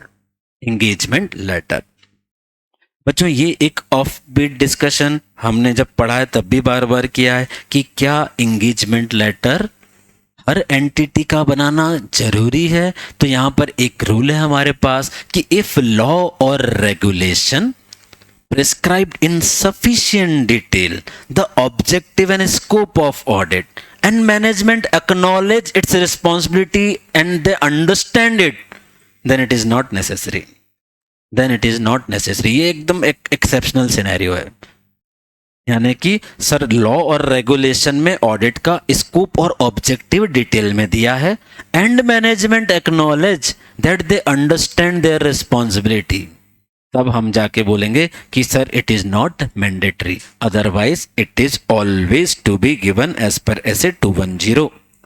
चलिए 2-3 ये छोटे छोटे सिनेरियो हैं, फटाफट से क्विकली बोल रहा हूं। सर प्री कंडीशन प्रेजेंट नहीं है तो मैनेजमेंट से डिस्कस करेंगे, समझाएंगे, मान गया तो एक्सेप्ट, नहीं तो बाबा आगे जाओ।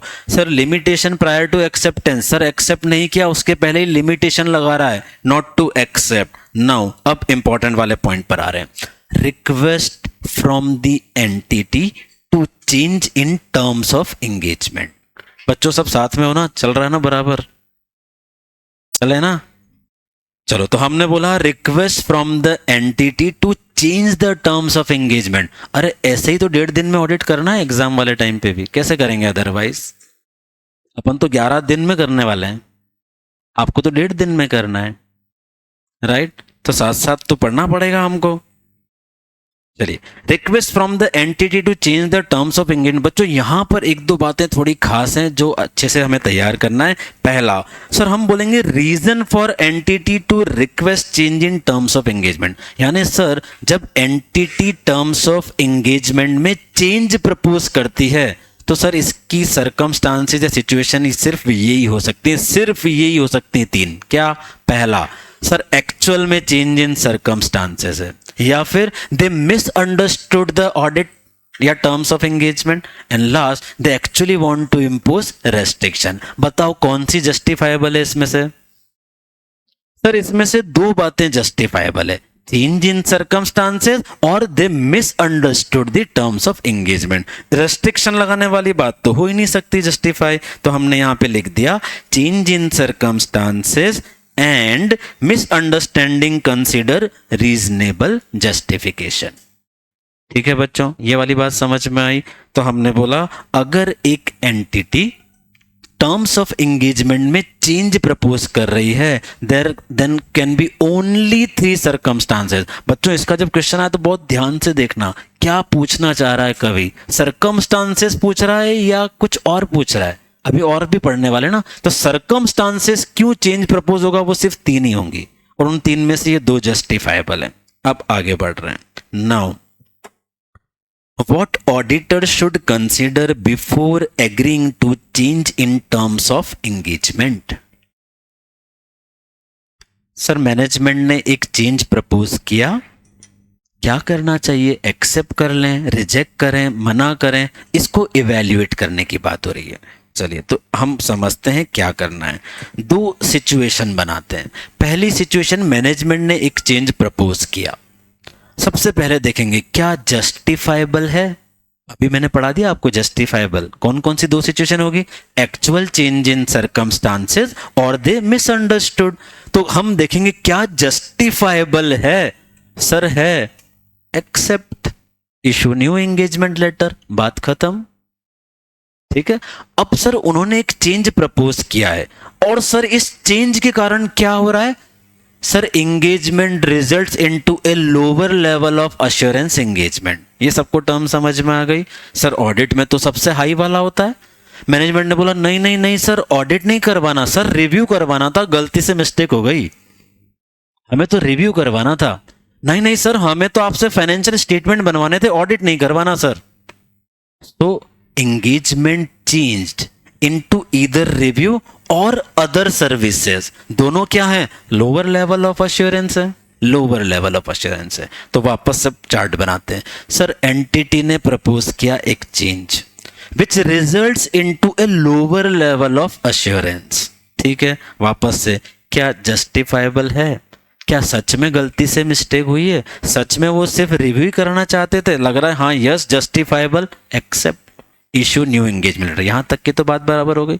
फिर अपने को कुछ एडिशनल बातें बोली। क्या बोला, sir in the report of new engagement not to refer the original engagement, not to refer the work done under original engagement. ये बच्चों इसका एक चार्ट फटाफट से देख लीजिए। चलिए, change in terms of engagement, auditors response, request from entity मिला बच्चों, देखा रीजनेबल जस्टिफिकेशन है, एक्सेप्ट कर लिया, न्यू एंगेजमेंट लेटर इशू कर दिया। कोई डाउट हो तो रोक देना बिंदास, है ना, डरना नहीं, बताना मेरे को। वहां तक क्लियर हो गया। फिर आगे, no reasonable justification, not to accept, ये तो क्लियर ही है अपना। सर नॉट टू एक्सेप्ट में फिर और सिचुएशन भी तो है। सर उन्होंने आगे ऑडिट नहीं करने दिया तो क्या करेंगे, withdraw from the engagement and inform to authorities if required. बराबर है बात। चलिए आगे आते हैं। If change from audit to engagement of a lower level of assurance, फिर देखेंगे रीजनेबल जस्टिफिकेशन है, हाँ सर है। क्या वो रिव्यू और रिलेटेड सर्विस में कन्वर्ट हो रहा है, हाँ सर। तो फिर क्या करना है, सर हम नया एंगेजमेंट लेटर देंगे। और क्या याद रखेंगे, और क्या याद रखेंगे, sir change engagement report will not refer original engagement and any procedure performed in original engagement. That's it. बच्चों ये एग्जाम के लिए अच्छा क्वेश्चन हो सकता है, अच्छे से याद रखिए इसको। ऐसे 210 से थोड़ा यूनिक है ये वाली बात। अब आगे बढ़ते हैं। और when we need to remind or revise the terms of engagement, revise और रिमाइंड, रिवाइज और रिमाइंड, इस बात को दूसरे तरीके से भी पूछा जा सकता है। In a recurring audit when we need to send a fresh engagement letter, in a recurring audit when we need to send fresh engagement letter, क्या क्या था, चलो रिमाइंड कब करना पड़ेगा, जब भूल गए हो यार आदमी, सिंपल है। तो हमने बोला व्हेन दे मिसअंडरस्टूड, तो क्या करो, उनको वापस से याद दिलाओ, भेजो। Sir change in senior management, change in ownership, change in AFRF, change in management, वो सब चीज़ें यहाँ पे आ जाएंगी। तो ये इजी टॉपिक यहाँ पर ख़त्म करते हैं। दैट्स ऑल इन ऐसे 210। ऐसे 210 में इतनी ही बात।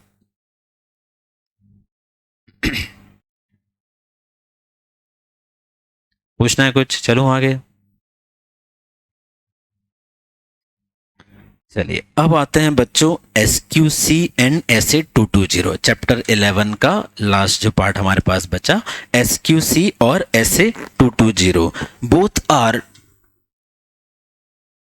इनिशियल ऑडिट एंगेजमेंट ही तो वो था प्री कंडीशन देखिए इनिशियल ऑडिट एंगेजमेंट में क्या करना होता है बच्चा, we will check whether pre condition exist और नॉट। एग्जिस्ट है तो एक्सेप्ट, एग्जिस्ट नहीं है discuss, if they don't convince reject. That is what the initial audit engagement. चलिए एसेट एसक्यूसी और कुछ है किसी का डाउट? चलो आगे। SQC and SA 220 both we together can say that it is about audit quality।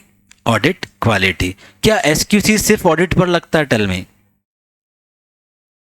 क्या SQC सिर्फ ऑडिट पर लगता है? जल्दी बोलो, किस पे लगता है? फर्म पे।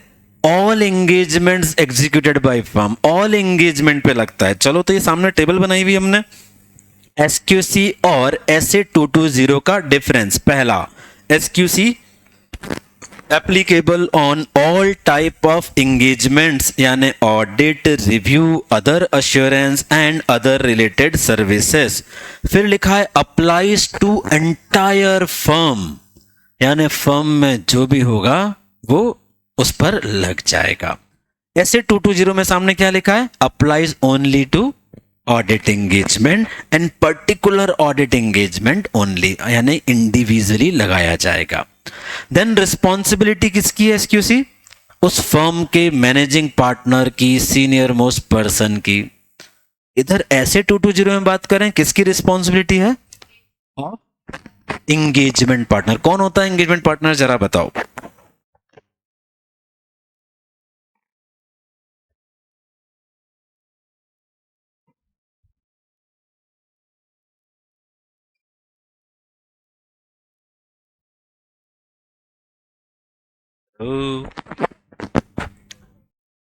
ऑडिटर होता है।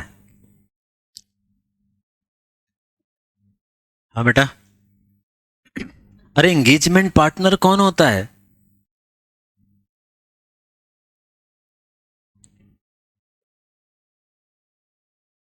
हाँ और क्या, the person who is responsible for that particular engagement is engagement partner. ठीक है, हमने एक चार्ट बनाया था, एक CA फर्म को ऑडिट मिला, उसमें 5 पार्टनर थे, उन्होंने एक पार्टनर को नॉमिनेट कर दिया इस पर्टिकुलर असाइनमेंट के लिए। वो अपनी टीम लेकर गया, इसको बोला एंगेजमेंट टीम, और उस पर्सन को बोला एंगेजमेंट पार्टनर। ठीक है, सो एंगेजमेंट पार्टनर की रिस्पॉन्सिबिलिटी है SA 220 को इम्प्लीमेंट करना। ये बच्चों डिफरेंस दोनों का हमने पढ़ा। फिर एक सेंटेंस है that is SA 220 is premised on SQC। SA 220 is premised on SQC। क्या मतलब है यार इसका?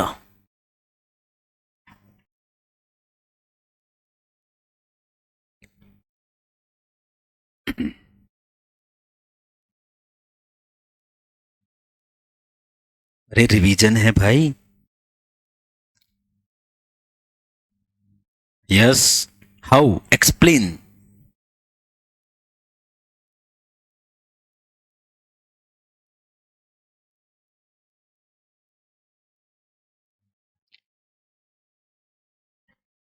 How SA 220 is premised on SQC? Sir, SQC laid down the policy procedure for the quality at firm level. While doing audit, engagement partner ensure or plan their audit procedure in compliance with these policy and procedure made by firm. So, SA 220 is premised on SQC 1। ये लिखा बच्चों, देखो, based upon quality control system of firm, quality control policy pertaining to audit engagement are decided by engagement team. Engagement partner is responsible for quality control procedure for a particular audit engagement. So this is premised. बस बहुत easy था, ये याद रखिए। चलिए आते हैं SQC पर, system of quality control, SQC standard on quality control. चलिए, what are the elements of quality control? Heal me, correct है, हिल मी। चलो, H फॉर ह्यूमन रिसोर्स। बच्चों एसक्यूसी का मतलब सिस्टम ऑफ क्वालिटी कंट्रोल पूरी firm पे लग रहा है, यानी हम पॉलिसी प्रोसीजर बनाएंगे। हम 6 चीजों को लेकर पॉलिसी प्रोसीजर जब बना लेंगे तो हमारे यहाँ पर अच्छा क्वालिटी कंट्रोल होगा। तो क्या 6 चीजें, उसका निमोनिक हमने बनाया heal me. H for human resource, E for ethical requirement, then A for acceptance and continuance, L for leadership, M for monitoring, O for नहीं sorry E for engagement performance, that is heal me। ये हमारा mnemonic. लेकिन इसकी detail हमको बहुत अच्छे से याद करना है, कोई एक एग्जाम में जरूर आती है। SQC1 की ये चार्ट पढ़ते हैं। इसको पढ़ना कैसे, देखो ऊपर हमने लिखा है, यहां से स्टार्ट कर रहे हैं बच्चों। Firm to establish policy procedure, जैसे जैसे लिखा जा रहा है वैसा ही। Firm to establish policy procedure design to provide it reasonable assurance. बाकी सब नीचे का अपन जमा लेंगे अभी। तो सबसे पहले एसक्यूसी में बात की हमने, सर फर्म को ऐसे पॉलिसी प्रोसीजर बनाने हैं जो डिजाइन है इसके लिए क्या, to provide it reasonable assurance. फिर पहला point regarding human resource, human resource में क्या रीजनेबल एश्योरेंस चाहिए, सर ये चाहिए that we have sufficient personnel, the capability and competence of our personnel is adequate, and this policy of human resource include this क्या क्या, recruitment, career path, training, needs, ये future, ये सारी चीजों को हमने डाल दिया, that's it। ये पहला पॉइंट। चलो याद कैसे करना है, वापस ऊपर से पढ़ते हैं। एसक्यूसी के अंदर क्या क्या आ रहा है, sir SQC means firm to establish policy procedure, फिर policy procedure designed to provide it reasonable assurance in respect of human resource regarding that firm should have a sufficient personnel, the capability and competence of personals are required as adequate, and this policy will include, ये 5-6 चीजें लिख दी बच्चों। इनमें से कोई एक ही आएगा 3 marks के अंदर, जो हम ये 6 पढ़ रहे हैं, कोई एक ही आएगा 3 मार्क्स में, इसलिए इसकी डिटेलिंग, ये लिखना, ये चार्ट हमें अच्छे से आना चाहिए। सेकंड पर आते हैं, एथिकल रिक्वायरमेंट अभी पढ़ा था, integrity, objectivity, confidentiality, professional competence, due care, professional behaviour. तो सर फर्म की पॉलिसी ऐसी होनी चाहिए which gives reasonable assurance that firm is complying the ethical requirement. यहां पर एक और पॉइंट ऐड कर रहे हैं, इंडिपेंडेंस। इंडिपेंडेंस को लेके 2-3 बातें अलग से याद रखना है। क्या सर, सर इंडिपेंडेंस की पॉलिसी ऐसी होनी चाहिए due to which we can observe the compliance of independence requirement, we can ensure that our personnel complied the independence. This policy include these 2-3 things. क्या क्या, पहला कम्युनिकेशन ऑफ इंडिपेंडेंस कैसे होगा, दूसरा सर आइडेंटिफाई कर पाए if there is any threat, any threat we can identify, then उस पॉलिसी में होगा what are the appropriate action to be taken, then sir safeguard क्या होंगे, और अगर safeguard से भी mitigate नहीं होता है then how to withdraw। चलो इंडिपेंडेंस की पॉलिसी में बात करते हैं वापस से। क्या होगा सर, इंडिपेंडेंस की पॉलिसी ऐसी होनी चाहिए जिससे हम ऑब्जर्व कर पाए हमारे पर्सनल इंडिपेंडेंस कंप्लाइड कर रहे हैं या नहीं। इस पॉलिसी में क्या क्या शामिल होगा, communication of independence, if any threat then it will be identified, what are the action to be taken, what are the safeguard, if we can not eliminate then withdrawal policy. हो गया clear. तो ये है बच्चों independence और ethical requirement को लेके SQC1 की policy. Now acceptance and continuance, ICES हमारा mnemonic, I for integrity of अपनी नहीं, अपनी तो पिछले पॉइंट में हो गई, अपनी नहीं, KMP और owner of that entity. Then C for competence and capability of us, E for ethical requirement of us, S for significant events identified in previous। तो बच्चों आइस को ध्यान में रख के एक्सेप्ट या कंटिन्यू करेंगे, आइस को ध्यान में रख के एक्सेप्ट या कंटिन्यू करेंगे।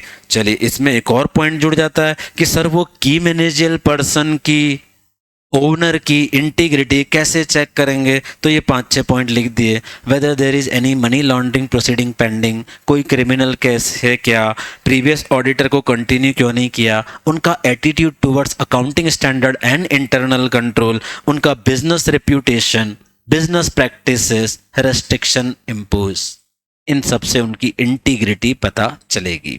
Next, leadership.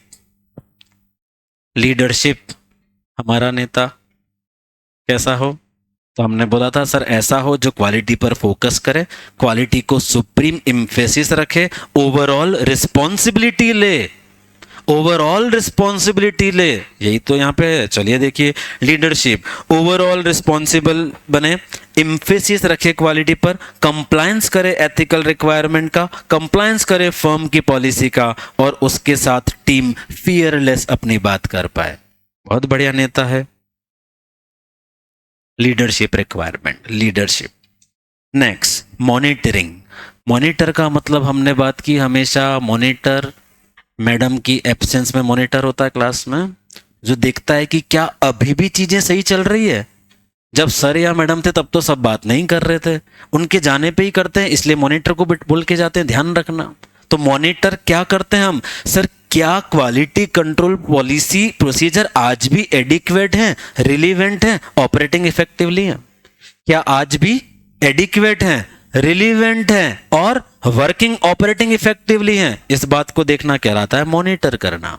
मॉनिटर करना सर ये कैसे होगा, सर इसमें दो तरह हैं, या तो सर ऑनगोइंग इवैल्यूएशन कर लीजिए या फिर कंप्लीटेड एंगेजमेंट को चेक कर लीजिए। ऑनगोइंग इवैल्यूएशन चलते फिरते हमेशा देखते रहिए चीजें सही हो रही है ना, ऑनगोइंग हमेशा बीच असाइनमेंट में चेक कर लीजिए, या फिर एक कंप्लीटेड असाइनमेंट को पिक कीजिए और देखिए सब चीजें सही हुई थी ना। सो ऑनगोइंग और कंप्लीटेड दो तरह से हो सकता है। हम चेक करेंगे प्रोफेशनल स्टैंडर्ड का कंप्लायंस हुआ है, फर्म की पॉलिसीज का भी कंप्लायंस हुआ है इस इवैल्यूएशन में, ये कहलाता है monitoring. Last one is engagement performance.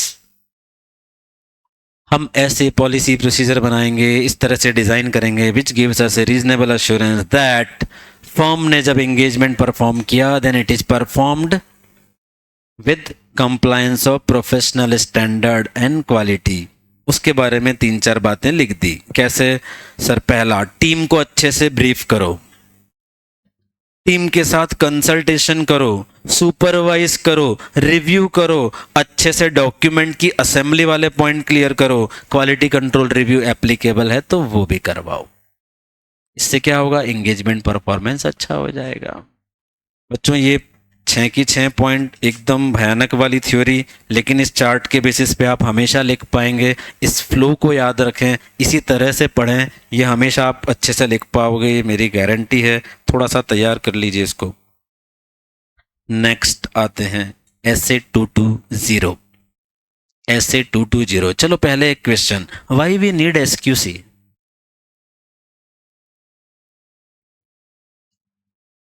Why we need SQC? बताओ ना, एग्जाम में आएगा तो लिखना पड़ेगा ना, imagination is more powerful than knowledge. 1.5-2 page तो लिख ही दोगे, बताओ ना जरा। अभी आपने पूरा SQC पढ़ लिया यार बच्चों, 3-4 रिलेवेंट पॉइंट तो ठोको अच्छे वाले। Why we need SQC? नहीं चाहिए क्या? तो बोलो इंस्टीट्यूट को सर SQC चाहिए ही नहीं, हमको क्यों पढ़ा रहे हो? क्या चेक करने के लिए? SQC तो बोलता है बनाओ, बनाओ पहले। SQC बोलता है पॉलिसी प्रोसीजर बनाओ, तो व्हाई वी नीड SQC बताओ ना यार।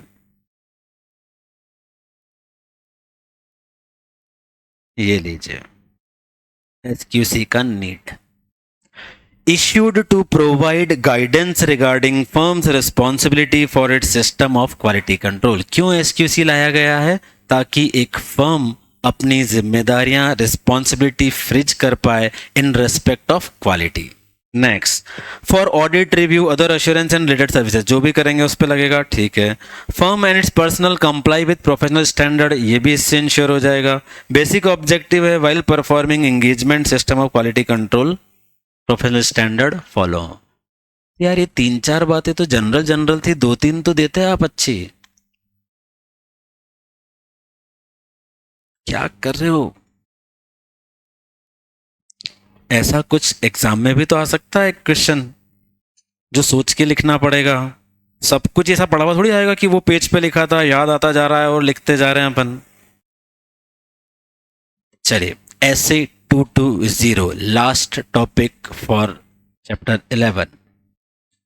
ऐसे 220 रेस्पॉन्सिबिलिटी ऑफ एंगेजमेंट पार्टनर। अगर एसक्यूसी पता है तो ही ये पता है। हमने बोला ऐसे 220 is premised on SQC. Sir SQC पूरी फर्म पे लगता है तो मैनेजिंग पार्टनर को इसकी जिम्मेदारी दे दी, लेकिन सर ऐसे 220 एक पर्टिकुलर एंगेजमेंट पर लगता है तो एंगेजमेंट पार्टनर को इसकी जिम्मेदारी दे दी। तो एंगेजमेंट पार्टनर ऑडिट करते समय कैसे एसक्यूसी 1 कंप्लाई करेगा, दैट्स ऑल ऐसे 220, वही है सारा। तो वहां जो पॉइंट थे उन्हीं की बात करेंगे। जैसे पहला लीडरशिप रिस्पॉन्सिबिलिटी, वहां क्या पढ़ा था अभी? हमारा नेता कैसा होना चाहिए बताओ? जो ओवरऑल रिस्पॉन्सिबिलिटी ले, क्वालिटी पे इम्फेसिस दे, professional standard, legal, law, compliance, ethical requirement follow करे, इंश्योर करे, टीम उससे फियरलेस बात कर पाए। तो यार नेता चाहे प्रधानमंत्री हो चाहे मुख्यमंत्री, गुण तो दोनों में एक जैसे होने चाहिए ना? ऐसा ही है ना सर? चीफ मिनिस्टर साहब भी तो नेता हैं, ऐसा ही है ना? इवन अपने कॉलेज का कोई प्रेसिडेंट होता है वो भी तो नेता है, तो नेता के गुण तो ऐसे ही होने चाहिए ना? तो क्या फर्क हुआ? बस यही लिखना है, देख लो जो ऊपर पढ़ा था वही, रिस्पॉन्सिबल फॉर ओवरऑल क्वालिटी।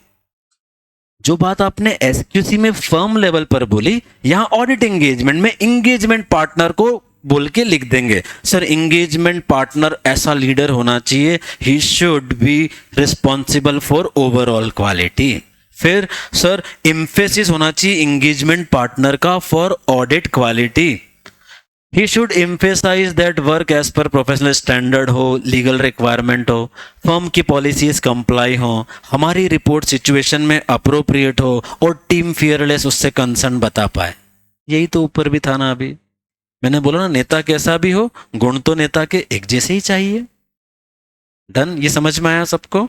तो ये हमने बात कर ली। लास्ट में लिखा है क्वालिटी इज एसेंशियल। बच्चों ये क्वेश्चन भी एग्जाम में पूछा है, leadership responsibility in respect of ऐसे 220, ऐसा लिखकर पूछा है।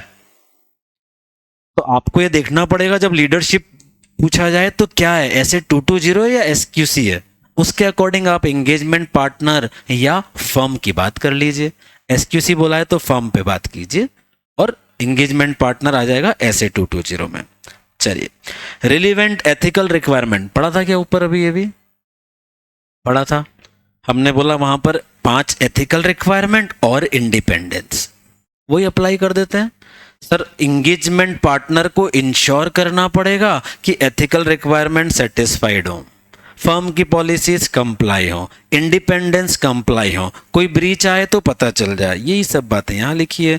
Identify threat not mitigated through safeguard engagement partner to report to concern person within the firm to determine appropriate action. Acceptance and continuance आइस, आइस पक्का याद है? आइस पक्का। चलो, एंगेजमेंट परफॉर्मेंस, अभी ऊपर एंगेजमेंट परफॉर्मेंस में पढ़ा था कि सर वो फर्म की पॉलिसी फॉलो करेंगे, ये करेंगे, क्वालिटी कंट्रोल रिव्यू करेंगे, वो सब बात। Engagement partner is responsible for DSP, direction supervision performance, direction supervision performance. Responsible for audit report is appropriate in the circumstances. Report review of audit documentation, listed entity है तो quality control review करवाना है, assembly file की अच्छे से करना है, ये सब परफॉर्मेंस की बात। मॉनिटरिंग ठीक है। चलिए, मॉनिटरिंग में एक बात करना है जो थोड़ा ऑफ बिट क्वेश्चन है, एकदम छुपा के लिखा है मॉड्यूल में, पढ़ते हैं इसको। Engagement partner to consider result of firm's monitoring process. ऊपर मॉनिटरिंग पढ़ा था अभी, क्या होता है मॉनिटरिंग? हम देखेंगे कि जो पॉलिसी प्रोसीजर बनाई है वो एडिक्वेट है, रिलीवेंट है, ऑपरेटिंग इफेक्टिवली है। ऑनगोइंग इवैल्यूएशन हो सकता है, कंप्लीटेड का हो सकता है। देखेंगे फर्म की पॉलिसी फॉलो हो रही है, एथिकल रिक्वायरमेंट फॉलो हो रही है। ये हमने मॉनिटरिंग में पढ़ा था। अब बोल रहे हैं यहाँ पे एक अलग बात कि sir engagement partner should document in respect of monitoring में क्या है। अगर वहां कोई ऑब्जर्वेशन, तो देखो पहला, issue identified with ethical and independence and how it resolve. बच्चों ये थोड़ा अलग क्वेश्चन है। डॉक्यूमेंटेशन को लेके एक क्वेश्चन जरूर होता है एग्जाम में, या तो ऐसे 230 पे डायरेक्ट होगा या फिर कहीं और का होगा। जैसे पहले अभी पूछा है आपको ऑडिट स्ट्रेटेजी और ऑडिट प्लान को लेके डॉक्यूमेंटेशन रिक्वायरमेंट बताओ। ये अभी आपका पिछले 3 अटेम्प्ट में से एक क्वेश्चन है। तो डॉक्यूमेंटेशन कहीं ना कहीं से लिंक होकर एग्जाम में पूछा जा सकता है। तो ये एक थोड़ा ऑफ बीट क्वेश्चन हम बात कर रहे हैं ऐसे 220 में। In respect of monitoring what is the documentation requirement engagement partner to satisfy. चलिए पढ़ रहे हैं। पहला, sir issue identified with ethical and independence. अगर कोई इशू आइडेंटिफाई हुआ था then how it is resolve, इसको डॉक्यूमेंट कीजिए। दूसरा, conclusion that independence requirement complied, इस बात को डॉक्यूमेंट कीजिए कि इंडिपेंडेंस रिक्वायरमेंट कंप्लाइड हुई। कैसे करते हैं मैंने बताया भी था आपको। बिग 4 सारी टीम को एक लेटर भेजते हैं कि आप इंडिपेंडेंट होना फॉर दिस असाइनमेंट, आपके पास शेयर तो नहीं है, इस कंपनी में आपका कोई रिलेटिव डायरेक्टर या केएमपी तो नहीं है। ठीक है। Next, conclusion that independence requirement complied, then conclusion for acceptance and continuance। ये सब क्या बात कर रहे हैं, डॉक्यूमेंट करने की बात कर रहे हैं। सब ये सब डॉक्यूमेंट करना है। तो ऐसे याद रखो ना यार, ऊपर जो पढ़ा था वो सबको डॉक्यूमेंट करना है ना, यही हुआ ना। चलो कंक्लूड कर रहे हैं। देखो क्या क्या चीज है। पहला हमने बोला वो एथिकल प्लस इंडिपेंडेंस, इसका डॉक्यूमेंटेशन किया। क्या डॉक्यूमेंटेशन किया कि अगर कोई थ्रेट है तो कैसे रिजॉल्व हुआ। दूसरा, इंडिपेंडेंस, ये एथिकल में अलग से एक पॉइंट था। एथिकल के अंदर इंडिपेंडेंस कंप्लाई हुई। कंक्लूजन, एक्सेप्टेंस एंड कंटिन्यूएंस, इसका भी डॉक्यूमेंटेशन कर दिया। फिर nature and scope of conclusion resulting from consultation undertaken during the course of audit, ये थोड़ा पॉइंट याद रखना पड़ेगा। क्या हमने बोला है, nature and scope of conclusion. हम बहुत सारे डिसीजन लेते हैं, कुछ डिसीजन बेस्ड ऑन क्या होते हैं, इंक्वायरी या डिस्कशन विद टीम, उनको बोल रहे हैं आप डॉक्यूमेंट कर लो। तो 4 चीजों को डॉक्यूमेंट करने की बात हुई। क्या क्या, पहला, whether the independence and ethical requirement any issue identified, how it resolve. दूसरा, इंडिपेंडेंस कंप्लाइड हुआ, इसका डॉक्यूमेंटेशन करो। तीसरा ice, continuance and acceptance requirement का डॉक्यूमेंटेशन करो। And fourth, sir nature and scope of conclusion with engagement team जो हमने लिए उसको भी आप डॉक्यूमेंट करो। ये 4 चीजों का डॉक्यूमेंट करना है एंगेजमेंट पार्टनर को इन एसए 220।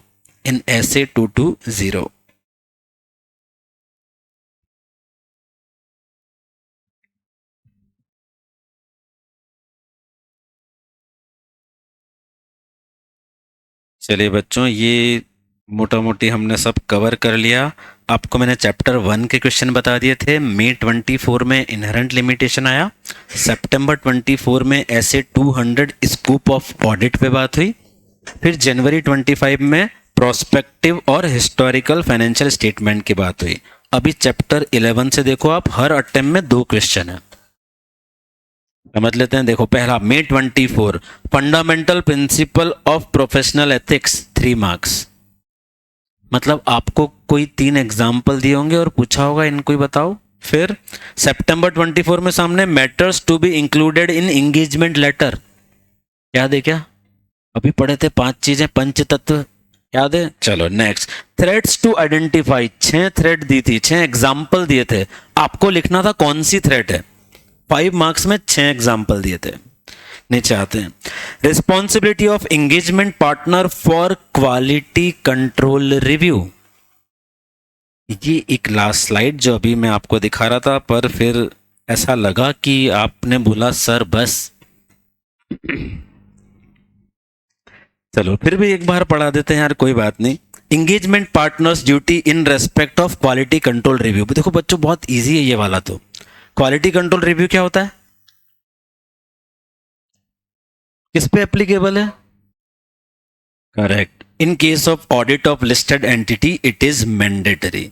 तो सर अगर आप एंगेजमेंट पार्टनर हैं, एक कंपनी का ऑडिट चल रहा है, वो कंपनी लिस्टेड है, बताओ क्या रिस्पॉन्सिबिलिटी होगी? पहला, sir we will ensure that reviewer appoint हो जाए। सर उसको हम सारा कॉपरेशन दें, मतलब सारे सिग्निफिकेंट मैटर उससे डिस्कस कर लें, सारी चीज़ उसको बता दें।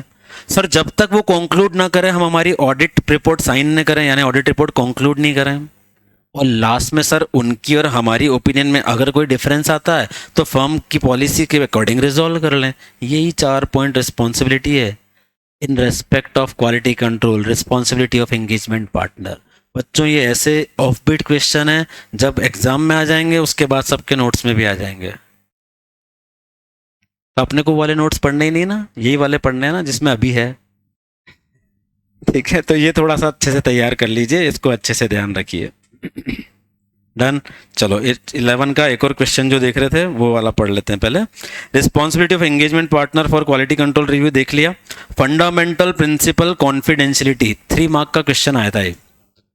आपको केस स्टडी बना के दी कि लॉ एंड रेगुलेशन के कारण ऑडिटर से कुछ इन्फॉर्मेशन डिपार्टमेंट ने मांगी, हमने प्रोवाइड कर दी। फिर आपको पूछा क्या there is a breach of fundamental responsibility, तो आपको कंक्लूड करना है कि कॉन्फिडेंशियलिटी का मतलब ये, लेकिन इसके 2 एक्सेप्शन है। गिवन केस में लॉ एंड रेगुलेशन की रिक्वायरमेंट है, इसलिए कोई कॉन्ट्रावेंशन नहीं किया है हमने। फंडामेंटल प्रिंसिपल टू आइडेंटिफाई, यार ये फंडामेंटल प्रिंसिपल आपने देखा कैसे आ रहा है, यहाँ आया, यहां आया, यहां आया, अरे आता ही रहेगा क्या? मुझे लगता है अब आएगा ना दूसरी चीजें जो आपको मैंने बताई अभी। प्रोफेशनल स्केप्टिसिज्म नहीं पूछा आपको, 2 अपने जो थ्योरी हैं एथिक्स की वो नहीं पूछी, तो क्यों दिए मॉड्यूल में? कभी पूछना है ना। मेरे हिसाब से ये आएंगे अब, इनको अच्छे से तैयार कीजिए। It is just a simple trend analysis जो हमने बात की। आपसे कुछ और एमटीपी और उसके क्वेश्चन शेयर करेंगे, लेकिन अब आज का टाइम तो हमारा कंप्लीट हो गया है। एनी सजेशन, कल के लिए कोई चेंज? ऐसे ही पढ़ना है? कल का टॉपिक चैप्टर 2 एंड चैप्टर 6 पढ़ के आइए तो नींद नहीं आएगी। ठीक है, चैप्टर 2 एंड चैप्टर 6। चलो, thank you for the day. किसी का अभी कुछ डाउट है तो बाहर हूँ बेटा मैं थोड़ी देर।